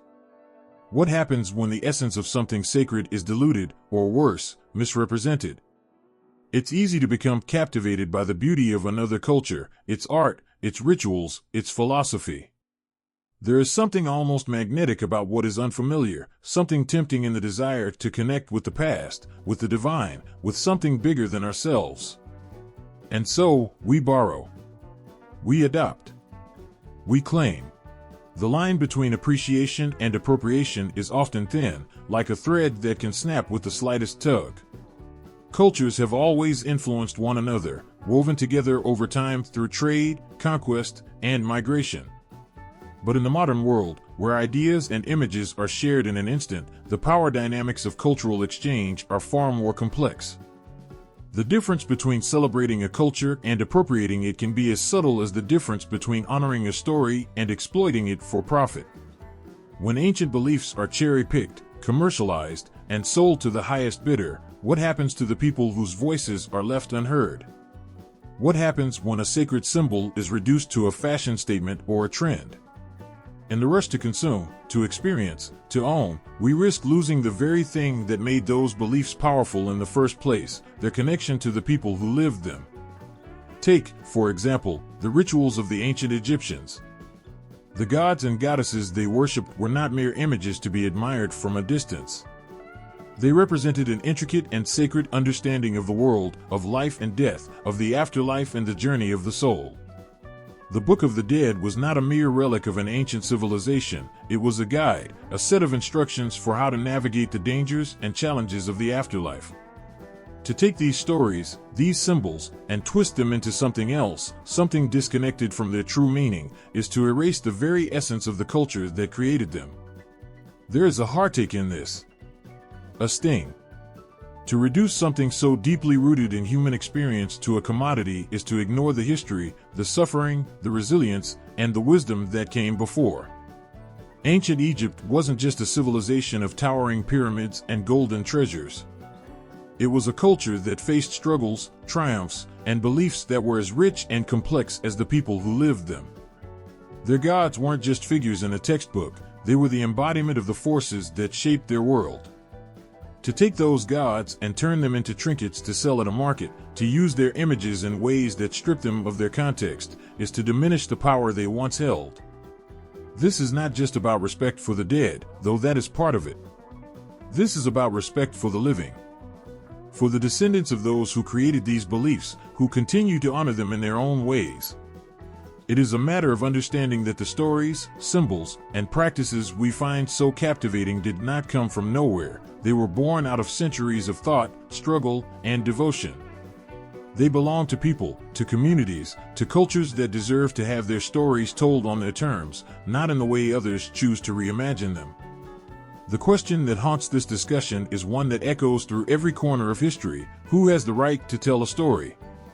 Is it the one who lived it, or the one who borrows it? And when we borrow, how do we ensure that we are not exploiting or erasing the very thing that made that story sacred? The line between respect and disrespect is not always clear, but it is crucial to consider the power dynamics at play. It is not enough to simply say, "I love this culture." If that love is real, it demands more than superficial engagement. It calls for understanding, for learning, for listening. It calls for recognizing the ways in which our actions can either uplift or harm. For when we engage with the sacred, we must do so with humility, with reverence, and with a deep awareness of the weight of what we are touching. And the same can be said for how we study and represent ancient beliefs. Scholars who dedicate their lives to understanding and interpreting these cultures must be aware of the responsibility that comes with their work. They must approach their subjects with the respect that is due to the traditions they study, recognizing that the knowledge they uncover is not just a curiosity, but a living testament to the people who created it. It is easy to forget that history is not just something that belongs to the past. It is something that lives and breathes in the present, in the hearts and minds of those who continue to hold it close. To represent a culture or a belief system with integrity means to honor that living connection. It means understanding that these traditions are not artifacts to be admired, but legacies to be respected. This is why cultural appropriation is not simply about borrowing something beautiful or meaningful. It is about the ethics of who gets to decide how that beauty and meaning are used.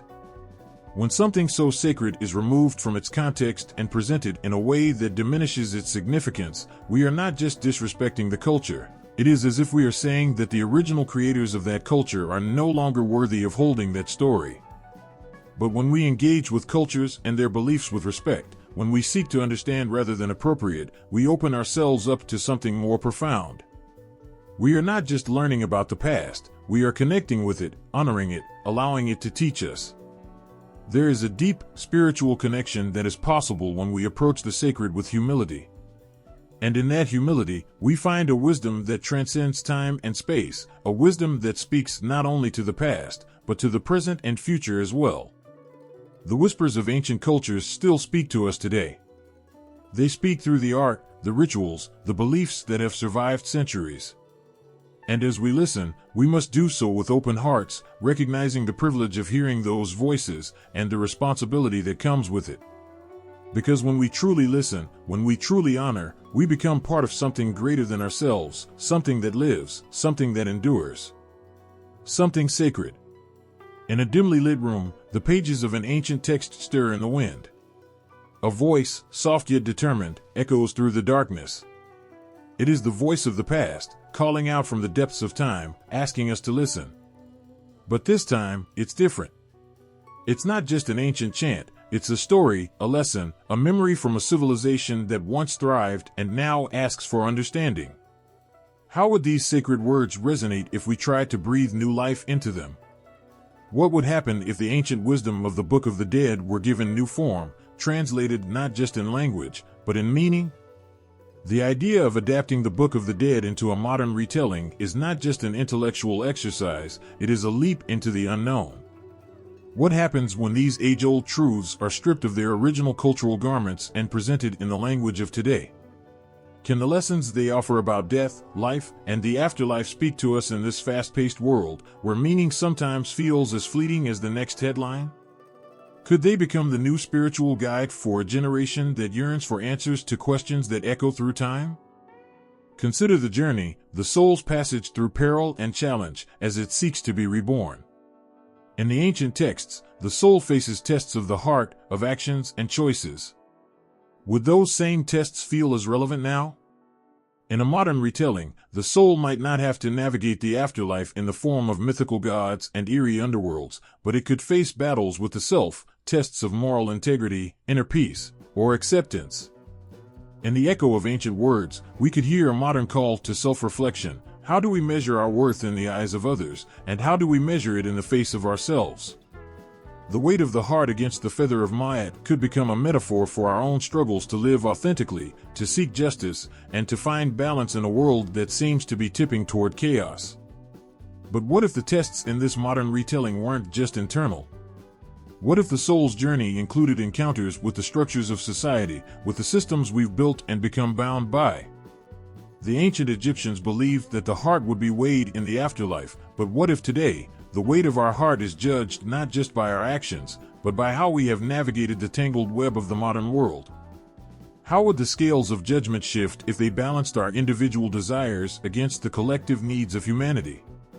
The journey through the afterlife wasn't just about surviving trials, it was about transformation. The dead were promised resurrection, but it wasn't just a return to life, it was a rebirth, a renewal of the soul. Could we reinterpret this promise of resurrection in a modern world that is constantly changing, evolving, and, at times, feeling disconnected from its spiritual roots? What if resurrection wasn't just a return from death, but a rebirth of understanding, of compassion, of action? Could a modern retelling show us how we can be reborn not in the next life, but in this one? Could we learn to shed the skin of who we were yesterday and embrace a new, more enlightened version of ourselves? Imagine a young person reading a retelling of the Book of the Dead on a quiet evening, their mind swirling with questions about existence, purpose, and the nature of the soul. They find themselves gripped by the story of a soul journeying through shadow and light. Instead of ancient gods and spirits, the soul now faces a series of trials that feel so painfully real, a judgment day not determined by divine forces, but by the choices they make every single day. The tests feel intimate, deeply personal, and yet universal. They represent the struggles we all face, how to reconcile our ambitions with our ethics, how to navigate a world that demands so much but offers so little clarity. In this retelling, the gods might not be the same ones the Egyptians worshipped, but the forces they represent, love, truth, justice, wisdom, are as timeless as humanity itself. And in this modern retelling, those gods could take on new, contemporary faces, perhaps not gods in the traditional sense, but the virtues that guide our every decision. As the reader turns the page, they are led not through a realm of judgment and punishment, but through a landscape where the soul must reckon with their past, confront their mistakes, and ultimately seek redemption. It's no longer just about the soul's passage after death, but about the human condition in this very moment. The Book of the Dead, reimagined, becomes not only a guide for what happens when we die, but a manual for how we live, teaching us to recognize our flaws, embrace our vulnerabilities, and transcend our limitations. Could this retelling take on a visual form, like a movie or an art installation, where every frame, every scene is layered with symbolism and meaning? The journey through the afterlife might be expressed as a maze of mirrors, where every reflection shows not just an external version of the character, but a deeper, truer self, one that must reconcile with their past in order to move forward. Or perhaps it would be a graphic novel, where the trials of the soul are illustrated in vivid, surreal colors, allowing us to experience the journey in ways that engage both the mind and the heart. And what of the emotional depth of this modern retelling? The Egyptian version of the Book of the Dead was filled with a certain gravitas, a sense of inevitability that can feel distant in today's world of fleeting distractions. But in a modern retelling, could we draw out the same intense emotions, the same ache for truth, justice, and peace that the ancient Egyptians felt? Could the stakes be just as high? Perhaps instead of the soul facing a river of flames or a courtroom of divine judges, they confront their own internalized guilt, their unresolved grief, their fractured relationships. And in these modern interpretations, we could find a version of resurrection that isn't just about a final judgment, but about finding the strength to heal, to forgive, and to move forward. The ultimate question in this reinterpretation would be whether the ancient truths still hold the same power. Are the fears and hopes that the Egyptians faced so different from the ones we face now? Perhaps death is no longer the realm of the unknown, but the lessons of the Book of the Dead can teach us just as much about how to live as they do about how to die. Perhaps the book itself doesn't need to change, just the lens through which we view it. In a world that is increasingly disconnected from its spiritual roots, could this ancient text offer the kind of redemption and renewal that modern society desperately seeks? As the modern world continues to wrestle with questions of morality, life, and legacy, the Book of the Dead stands as a timeless reminder that we are not alone in these struggles. The text was never just a guide for the deceased, it was a guide for the living, a guide that could be reimagined and retold to offer wisdom and solace in today's world. The story doesn't end with death. In truth, it begins with life, with the choices we make, and the transformations we undergo in our search for meaning. The air is thick, heavy with the scent of unfamiliar incense. A shiver runs down your spine, not from fear, but from the raw, deep realization of what is unfolding. You're standing at the threshold, not of your home, but of somewhere else, somewhere ancient, where time itself seems to stand still. The weight of this moment presses down on your chest as you look ahead. The path before you stretches into darkness, not foreboding, but expectant. The ground is cool beneath your feet, and every step you take seems to echo into eternity. The air vibrates with a strange energy, a hum you cannot place but feel deeply.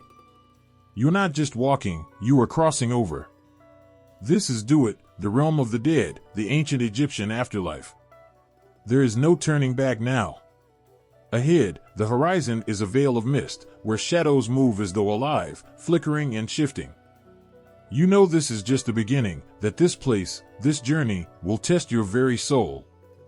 It's a journey no mortal can make without facing what lies hidden in the heart, without confronting the deepest questions about who you were and who you will become. The first challenge looms before you, a river, wide and black as night.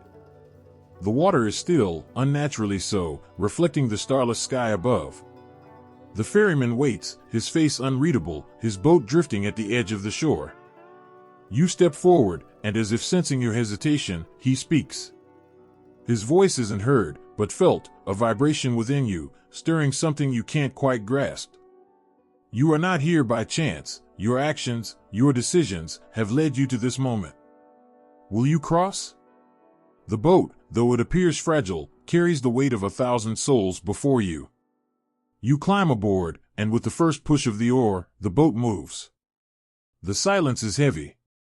There's no sound of water lapping at the sides. The world around you doesn't seem to move at all. The only movement is within yourself, the steady pulse of your heart.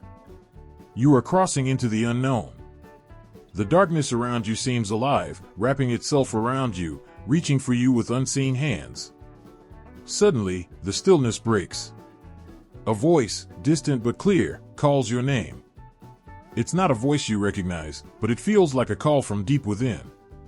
It's the call of your past, the echoes of those you have left behind.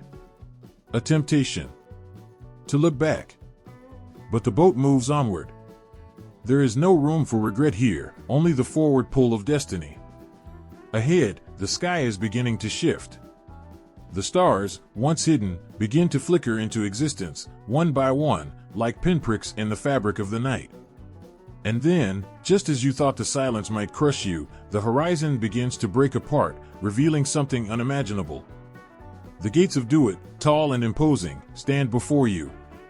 They are adorned with symbols of divine protection, but they hold a mystery. The guardians of the gate, formidable and silent, watch over you, eyes glowing faintly in the dark. There is no way around them. You must face them. You must be measured. The first guardian steps forward. There's no sound, only a sense of weight and judgment. You feel it, deep in your chest, a tightening, an overwhelming pressure. This is the moment. The moment that will determine everything. State your truth, the guardian commands. The words echo in your mind as if spoken by the voice of your own conscience. Your heart races.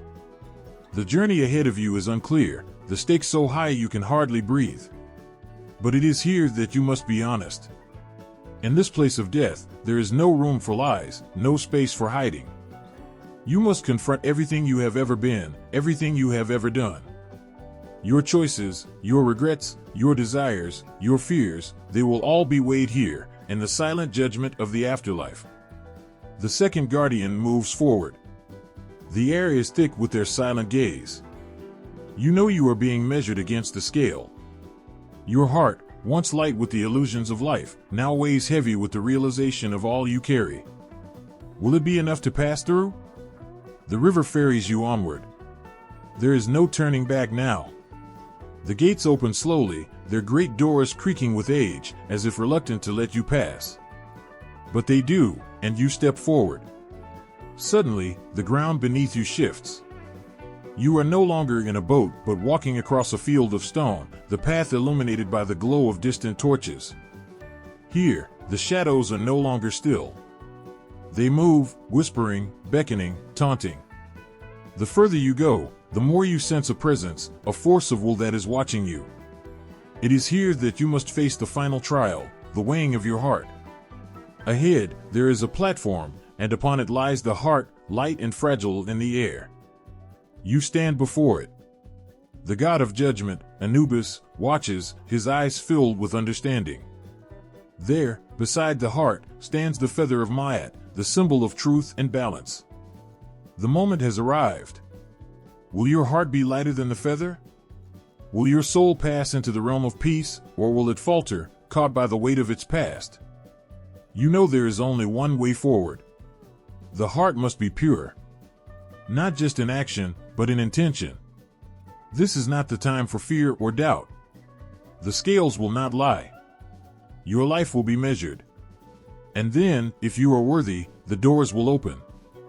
The reward is not mere survival but transformation or rebirth. You place your heart upon the scale. The silence deepens. A bead of sweat trickles down your face as the feather of Ma'at hovers just above, its weight seemingly endless. The wind stirs, and for a moment, you wonder if it's all a dream. Will you be allowed to pass? Or is this your end? But then, something changes. The feather lowers gently, and with it, the weight in your chest lifts. There is a moment of pure release, of peace. The judgment is complete, and your heart is light. Before you, the path opens once more, leading into a vast and beautiful expanse. A world of light, of new beginnings. The journey has transformed you. The tests were harsh, but necessary. The rewards, rebirth, renewal, are waiting. And as you walk into this new world, you are not the same person who entered it. You have been remade.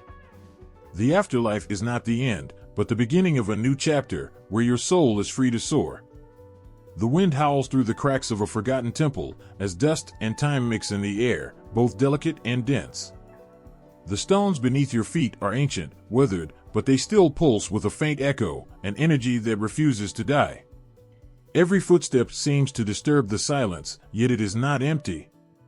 No, there is something else in this silence, something that lingers just beyond hearing, like a distant call from the past, reverberating in the marrow of your bones. It's the voice of Egypt, timeless and unwavering, as old as the desert sands that stretch endlessly into the horizon. But this voice is not gone. It hasn't faded into history as so many things do. No, it lingers, persistent and unyielding, waiting for someone to listen. And in this silence, you hear it, the whisper of 1,000 generations, the soft murmur of something larger than time itself. It's the voice that spoke through the Book of the Dead. The voice of the ancients, who believed in a world beyond this one, a world where souls wander in the afterlife, searching for peace, balance, and ultimately, rebirth. The Book of the Dead was never just a book. It was the key to understanding a world beyond comprehension, the gateway to eternal questions. Who are we? Where do we go when we die? What is the meaning of our lives? For the ancient Egyptians, this sacred text was more than mere words on papyrus.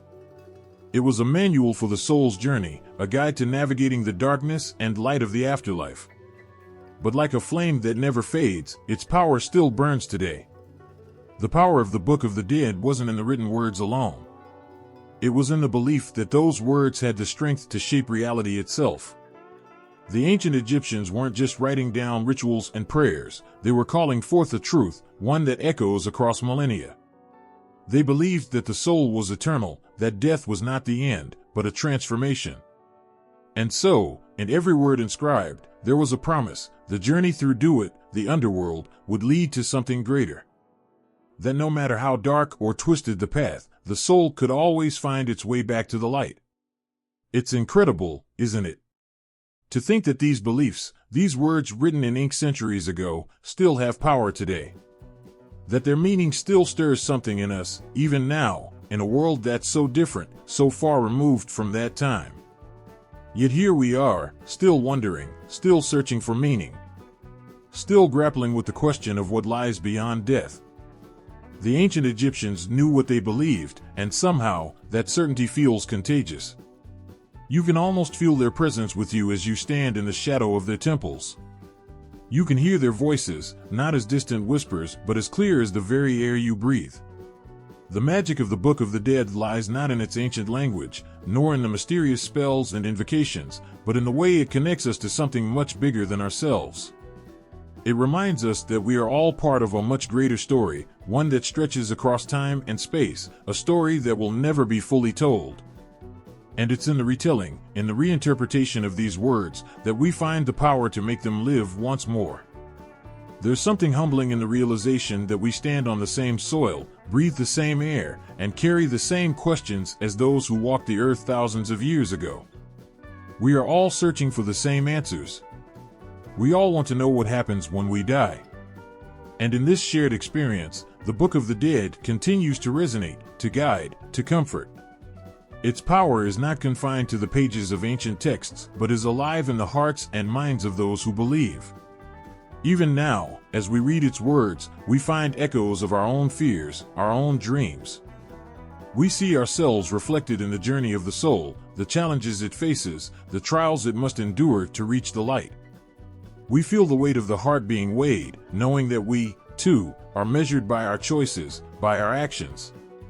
The Book of the Dead is not just about the ancient Egyptians, it's about all of us, about the universal struggle to find meaning, to find our place in the cosmos. And perhaps that is the most profound lesson it offers, that death is not something to fear, but something to understand. That the journey, no matter how dark, is one of transformation. That just as the soul moves from one world to the next, so too can we, in our lives, move from ignorance to understanding, from despair to hope.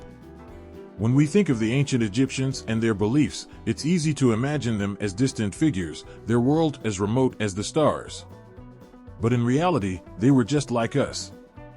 They had the same hopes, the same fears, the same questions. The Book of the Dead was their attempt to answer those questions, to guide them through the darkness. And now, it serves the same purpose for us. It calls to us, not from the past, but from the future. It is timeless, because our need for answers is timeless. As you stand there, feeling the weight of their presence, you realize that the Book of the Dead is not just a relic of a bygone era. It is a living testament to humanity's eternal quest for understanding, for meaning, for connection. It is a bridge between worlds, a link that stretches from the ancient past to the present, and it continues to speak to us, urging us to listen. The voice of Egypt is not gone. It is here, in the words that survive, in the stories that endure. And in the quiet moments, when you close your eyes and listen, you can hear it, the eternal voice of Egypt, calling you to remember, to reflect, and to believe. The night air is thick, the quiet almost overwhelming, as the stars above shine with an ancient light, unyielding and constant. Beneath that sky, we sit, still, surrounded by the echoes of our ancestors, their voices carried through the wind, through the shifting sands of time. They're not gone. They are as close as a heartbeat, as near as the breath you take in this very moment. And their words, those words that were written so long ago, now nearly forgotten by many, are still here. Still powerful. Still alive. The Book of the Dead wasn't just a tool for the dead, it was a bridge for the living. A book that spoke of the mysteries of the soul, of life beyond life, of what happens when the body falls silent and the heart stops beating. And it still speaks. It whispers through the corridors of time, a steady murmur that finds its way into the hearts of those who still dare to ask the most fundamental question of all, what happens after we die? In every culture, every era, the desire to know the answer to this question has shaped lives and societies. We look to our religions, our beliefs, to provide answers. We seek solace, meaning, direction, but the question lingers, sometimes a quiet doubt, other times a raging storm. The Book of the Dead stands as a testament to that question, a testament to humanity's unyielding desire to understand what lies beyond the veil of life. For the ancient Egyptians, this book wasn't just something they used in their lifetime, it was a promise to the soul, a way of preparing for a journey that none could fully understand, a journey toward what they hoped would be rebirth. This belief, this hope, is what carried them through centuries of struggle, of joy, and of pain. And it's this very essence that the Book of the Dead still carries today. In its pages, there are no empty words. There is meaning that reverberates across centuries, a language that the soul knows, even if the mind does not fully comprehend. As time passed, the Book of the Dead left Egypt and traveled with humanity. Its power never weakened, even as its form shifted and changed. The texts and stories within the book wove their way into the fabric of human spirituality, influencing religions, philosophies, and beliefs around the world. From the quiet meditation of the Buddha to the rising certainty of the Christian resurrection, from the reincarnation of Hinduism to the secular yearnings for immortality, the questions and themes found within the Book of the Dead have echoed, whispered, and shouted across the globe. It's impossible to separate the Book of the Dead from humanity's broader spiritual canvas. It is woven into the stories we tell ourselves about the afterlife, about redemption, and about the essence of the soul. It's there in the imagery of the phoenix rising from the ashes, and the belief that death is not an end but a transformation, and the rituals we create to mark the passage from this world to whatever world awaits. The afterlife may have different names in different cultures, but the desire to understand it, the need to believe in something more, binds us all, and yet, it is not just a relic of the past. It is a living document in its own way, a mirror reflecting not only the ancient beliefs of Egypt but the ongoing evolution of human thought. The Book of the Dead does not exist solely in history. It thrives in the hearts of those who still wonder, still question, still hope. Every time someone ponders the idea of immortality, every time someone wonders about the meaning of life and death, the Book of the Dead stirs in the quiet recesses of their mind. It is a foundation, not an end. Even now, in our modern world, as we are bombarded with science, technology, and the harsh realities of life, there is still something in us that yearns for the kind of peace that the Book of the Dead promises. Something in us still longs for that reassurance that we are not alone, that we will not simply fade into nothingness when our hearts stop beating. There's still that hope that what we do in life matters, that we can somehow carry our essence into whatever comes next, just as the Egyptians believed the soul could cross the trials of the afterlife. But it is more than hope. It's a reminder that the answers we seek, whether through religion, philosophy, or science, are not just for our minds, but for our hearts as well. The Book of the Dead invites us to confront our mortality head-on, to face the terrifying idea of death with courage, and to live our lives with intention, knowing that every action, every choice, every word, carries weight beyond the here and now. There is an undeniable sense of the sacred in the Book of the Dead, a sense that it belongs not just to the Egyptians, but to all of humanity. Its place in our spiritual canon is not defined by where it was written or by the civilization that birthed it, but by the universal truth it holds. This truth, of death, of transformation, of rebirth, is one that transcends borders and cultures. It speaks to something deeper than any one religion or philosophy. It speaks to our shared human experience, our shared humanity. And when we allow ourselves to sit in the stillness and listen to its echoes, we begin to realize something profound. The Book of the Dead is not simply a set of ancient instructions or a collection of spiritual rituals. It is a mirror, a reflection of the journey we all must take, one that calls us to consider the fragility of life, the potential for renewal, and the possibility that, beyond the veil, there is more than we could ever understand. It is no wonder, then, that the Book of the Dead's place in the human spiritual canon has not dimmed over time. It continues to serve as a guide, a touchstone for those who are brave enough to ask the deepest questions, and as a balm for those who are haunted by the mysteries of life and death. Even now, its power is undeniable. It reminds us that death is not the end, but part of a larger story, a story that is still being written. And as long as we continue to ask questions about the soul, about life, and about what lies beyond, the Book of the Dead will continue to live, to guide, and to speak. There is a moment that comes for all of us, a moment when time seems to slow, when the noise of the world fades, and all that remains is the weight of a single, undeniable question. What happens when we are gone? It is a question so powerful that it gnaws at us from the inside, driving us to search, to explore, to believe. It has haunted every civilization, every belief system, every person who has ever walked this earth.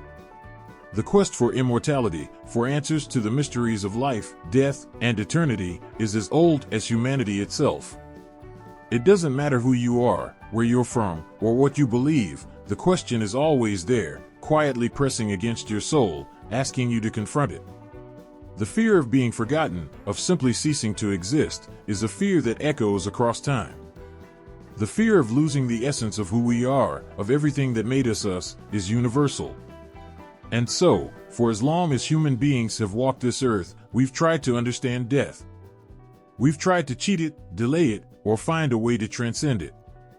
The Egyptians, with their grand monuments and profound beliefs in the afterlife, built an entire culture around the idea that death is not an end, but a transformation. For them, the Book of the Dead was a key, an ancient map, if you will, that guided the soul through the trials of the afterlife. It promised that, through the proper rituals and knowledge, one could achieve immortality. The soul could pass from one life into another, without truly dying. This belief was not just about the physical body, but about the essence, the spirit, the soul that makes us who we are. It was an effort to grasp the eternal, to hold on to something that couldn't be seen but was deeply felt. But the Egyptians were not the only ones who sought answers. Across the world, in every corner of history, different cultures and belief systems have woven their own understandings of life, death, and eternity. In India, there is the cycle of reincarnation, where the soul lives on in different forms, continually evolving, striving toward enlightenment. In Christianity, the idea of resurrection offers a form of immortality through the grace of God, a promise of life after death that has inspired millions. In many ways, every religion and philosophy is a response to the same question: how do we live on? How can we be more than just a fleeting moment in time? Yet, no matter how much we learn, no matter how much we theorize or practice, there is still that burning question that lingers. Will we ever truly understand the nature of life and death? Will we ever find the answers that will finally quench our thirst for knowledge? Or are we forever destined to live with that yearning, that ache, deep within us, as we march toward the unknown? This is the search for immortality, the search for meaning that goes beyond the limits of our human lives. It is a search not only for physical survival, but for a deeper kind of eternity, one that transcends time and space. It's a search that comes from a longing to matter, to leave something behind that endures, to be remembered not just for the things we do, but for the impact we have on the world and the people we love. As we look at the ancient texts, the myths, the rituals, and the beliefs that have come before us, we see a constant thread running through them all: the desire to understand what comes after. The Book of the Dead is just one piece of this puzzle. But it is a piece that holds immense power. It is not merely a collection of prayers or rituals, it is an invitation. An invitation to confront the most profound and terrifying question that we all must face: what comes after we are gone? The Egyptians knew that death was inevitable, but they also knew that it wasn't the end. The Book of the Dead was their answer, their way of making peace with the unknown. It gave them a language to speak to the divine, a way to navigate the realm of the dead, and, perhaps most importantly, it gave them hope. Hope that life, in some form, could continue. For us, in our modern world, we might not have the same rituals, the same customs, or even the same beliefs. But the question is no less pressing. The fear is no less real. And the search for answers is no less urgent. Whether we find them in the pages of an ancient text or in the quiet moments of reflection, the search for immortality is the search for meaning. It's the desire to understand that life, as we know it, is not the whole story. It's the belief that something bigger, something more eternal, awaits us. And yet, in all our searching, in all our questing for answers, we still find ourselves facing the same challenge. How do we live in the face of the unknown? How do we make peace with the idea of our own mortality? We may not have all the answers. We may never have all the answers. But maybe, in the end, that is the point. The search itself is part of what gives life its meaning. The question is what drives us to create, to connect, to love, and to live with purpose. In our search for immortality, we find something else, a deeper understanding of what it means to be human. We find that it is not immortality itself that we seek, but the richness of life, the connections we make, the love we give and receive. The Book of the Dead, in all its ancient wisdom, reminds us that death is not something to fear, but something to understand, to navigate, and, perhaps, even to accept. The search for immortality, for understanding, for peace with death, this is not a journey that ends. It is a journey that stretches into eternity, one step at a time, with each question and each answer taking us further along the path. And maybe, just maybe, that journey is the answer we've been looking for all along.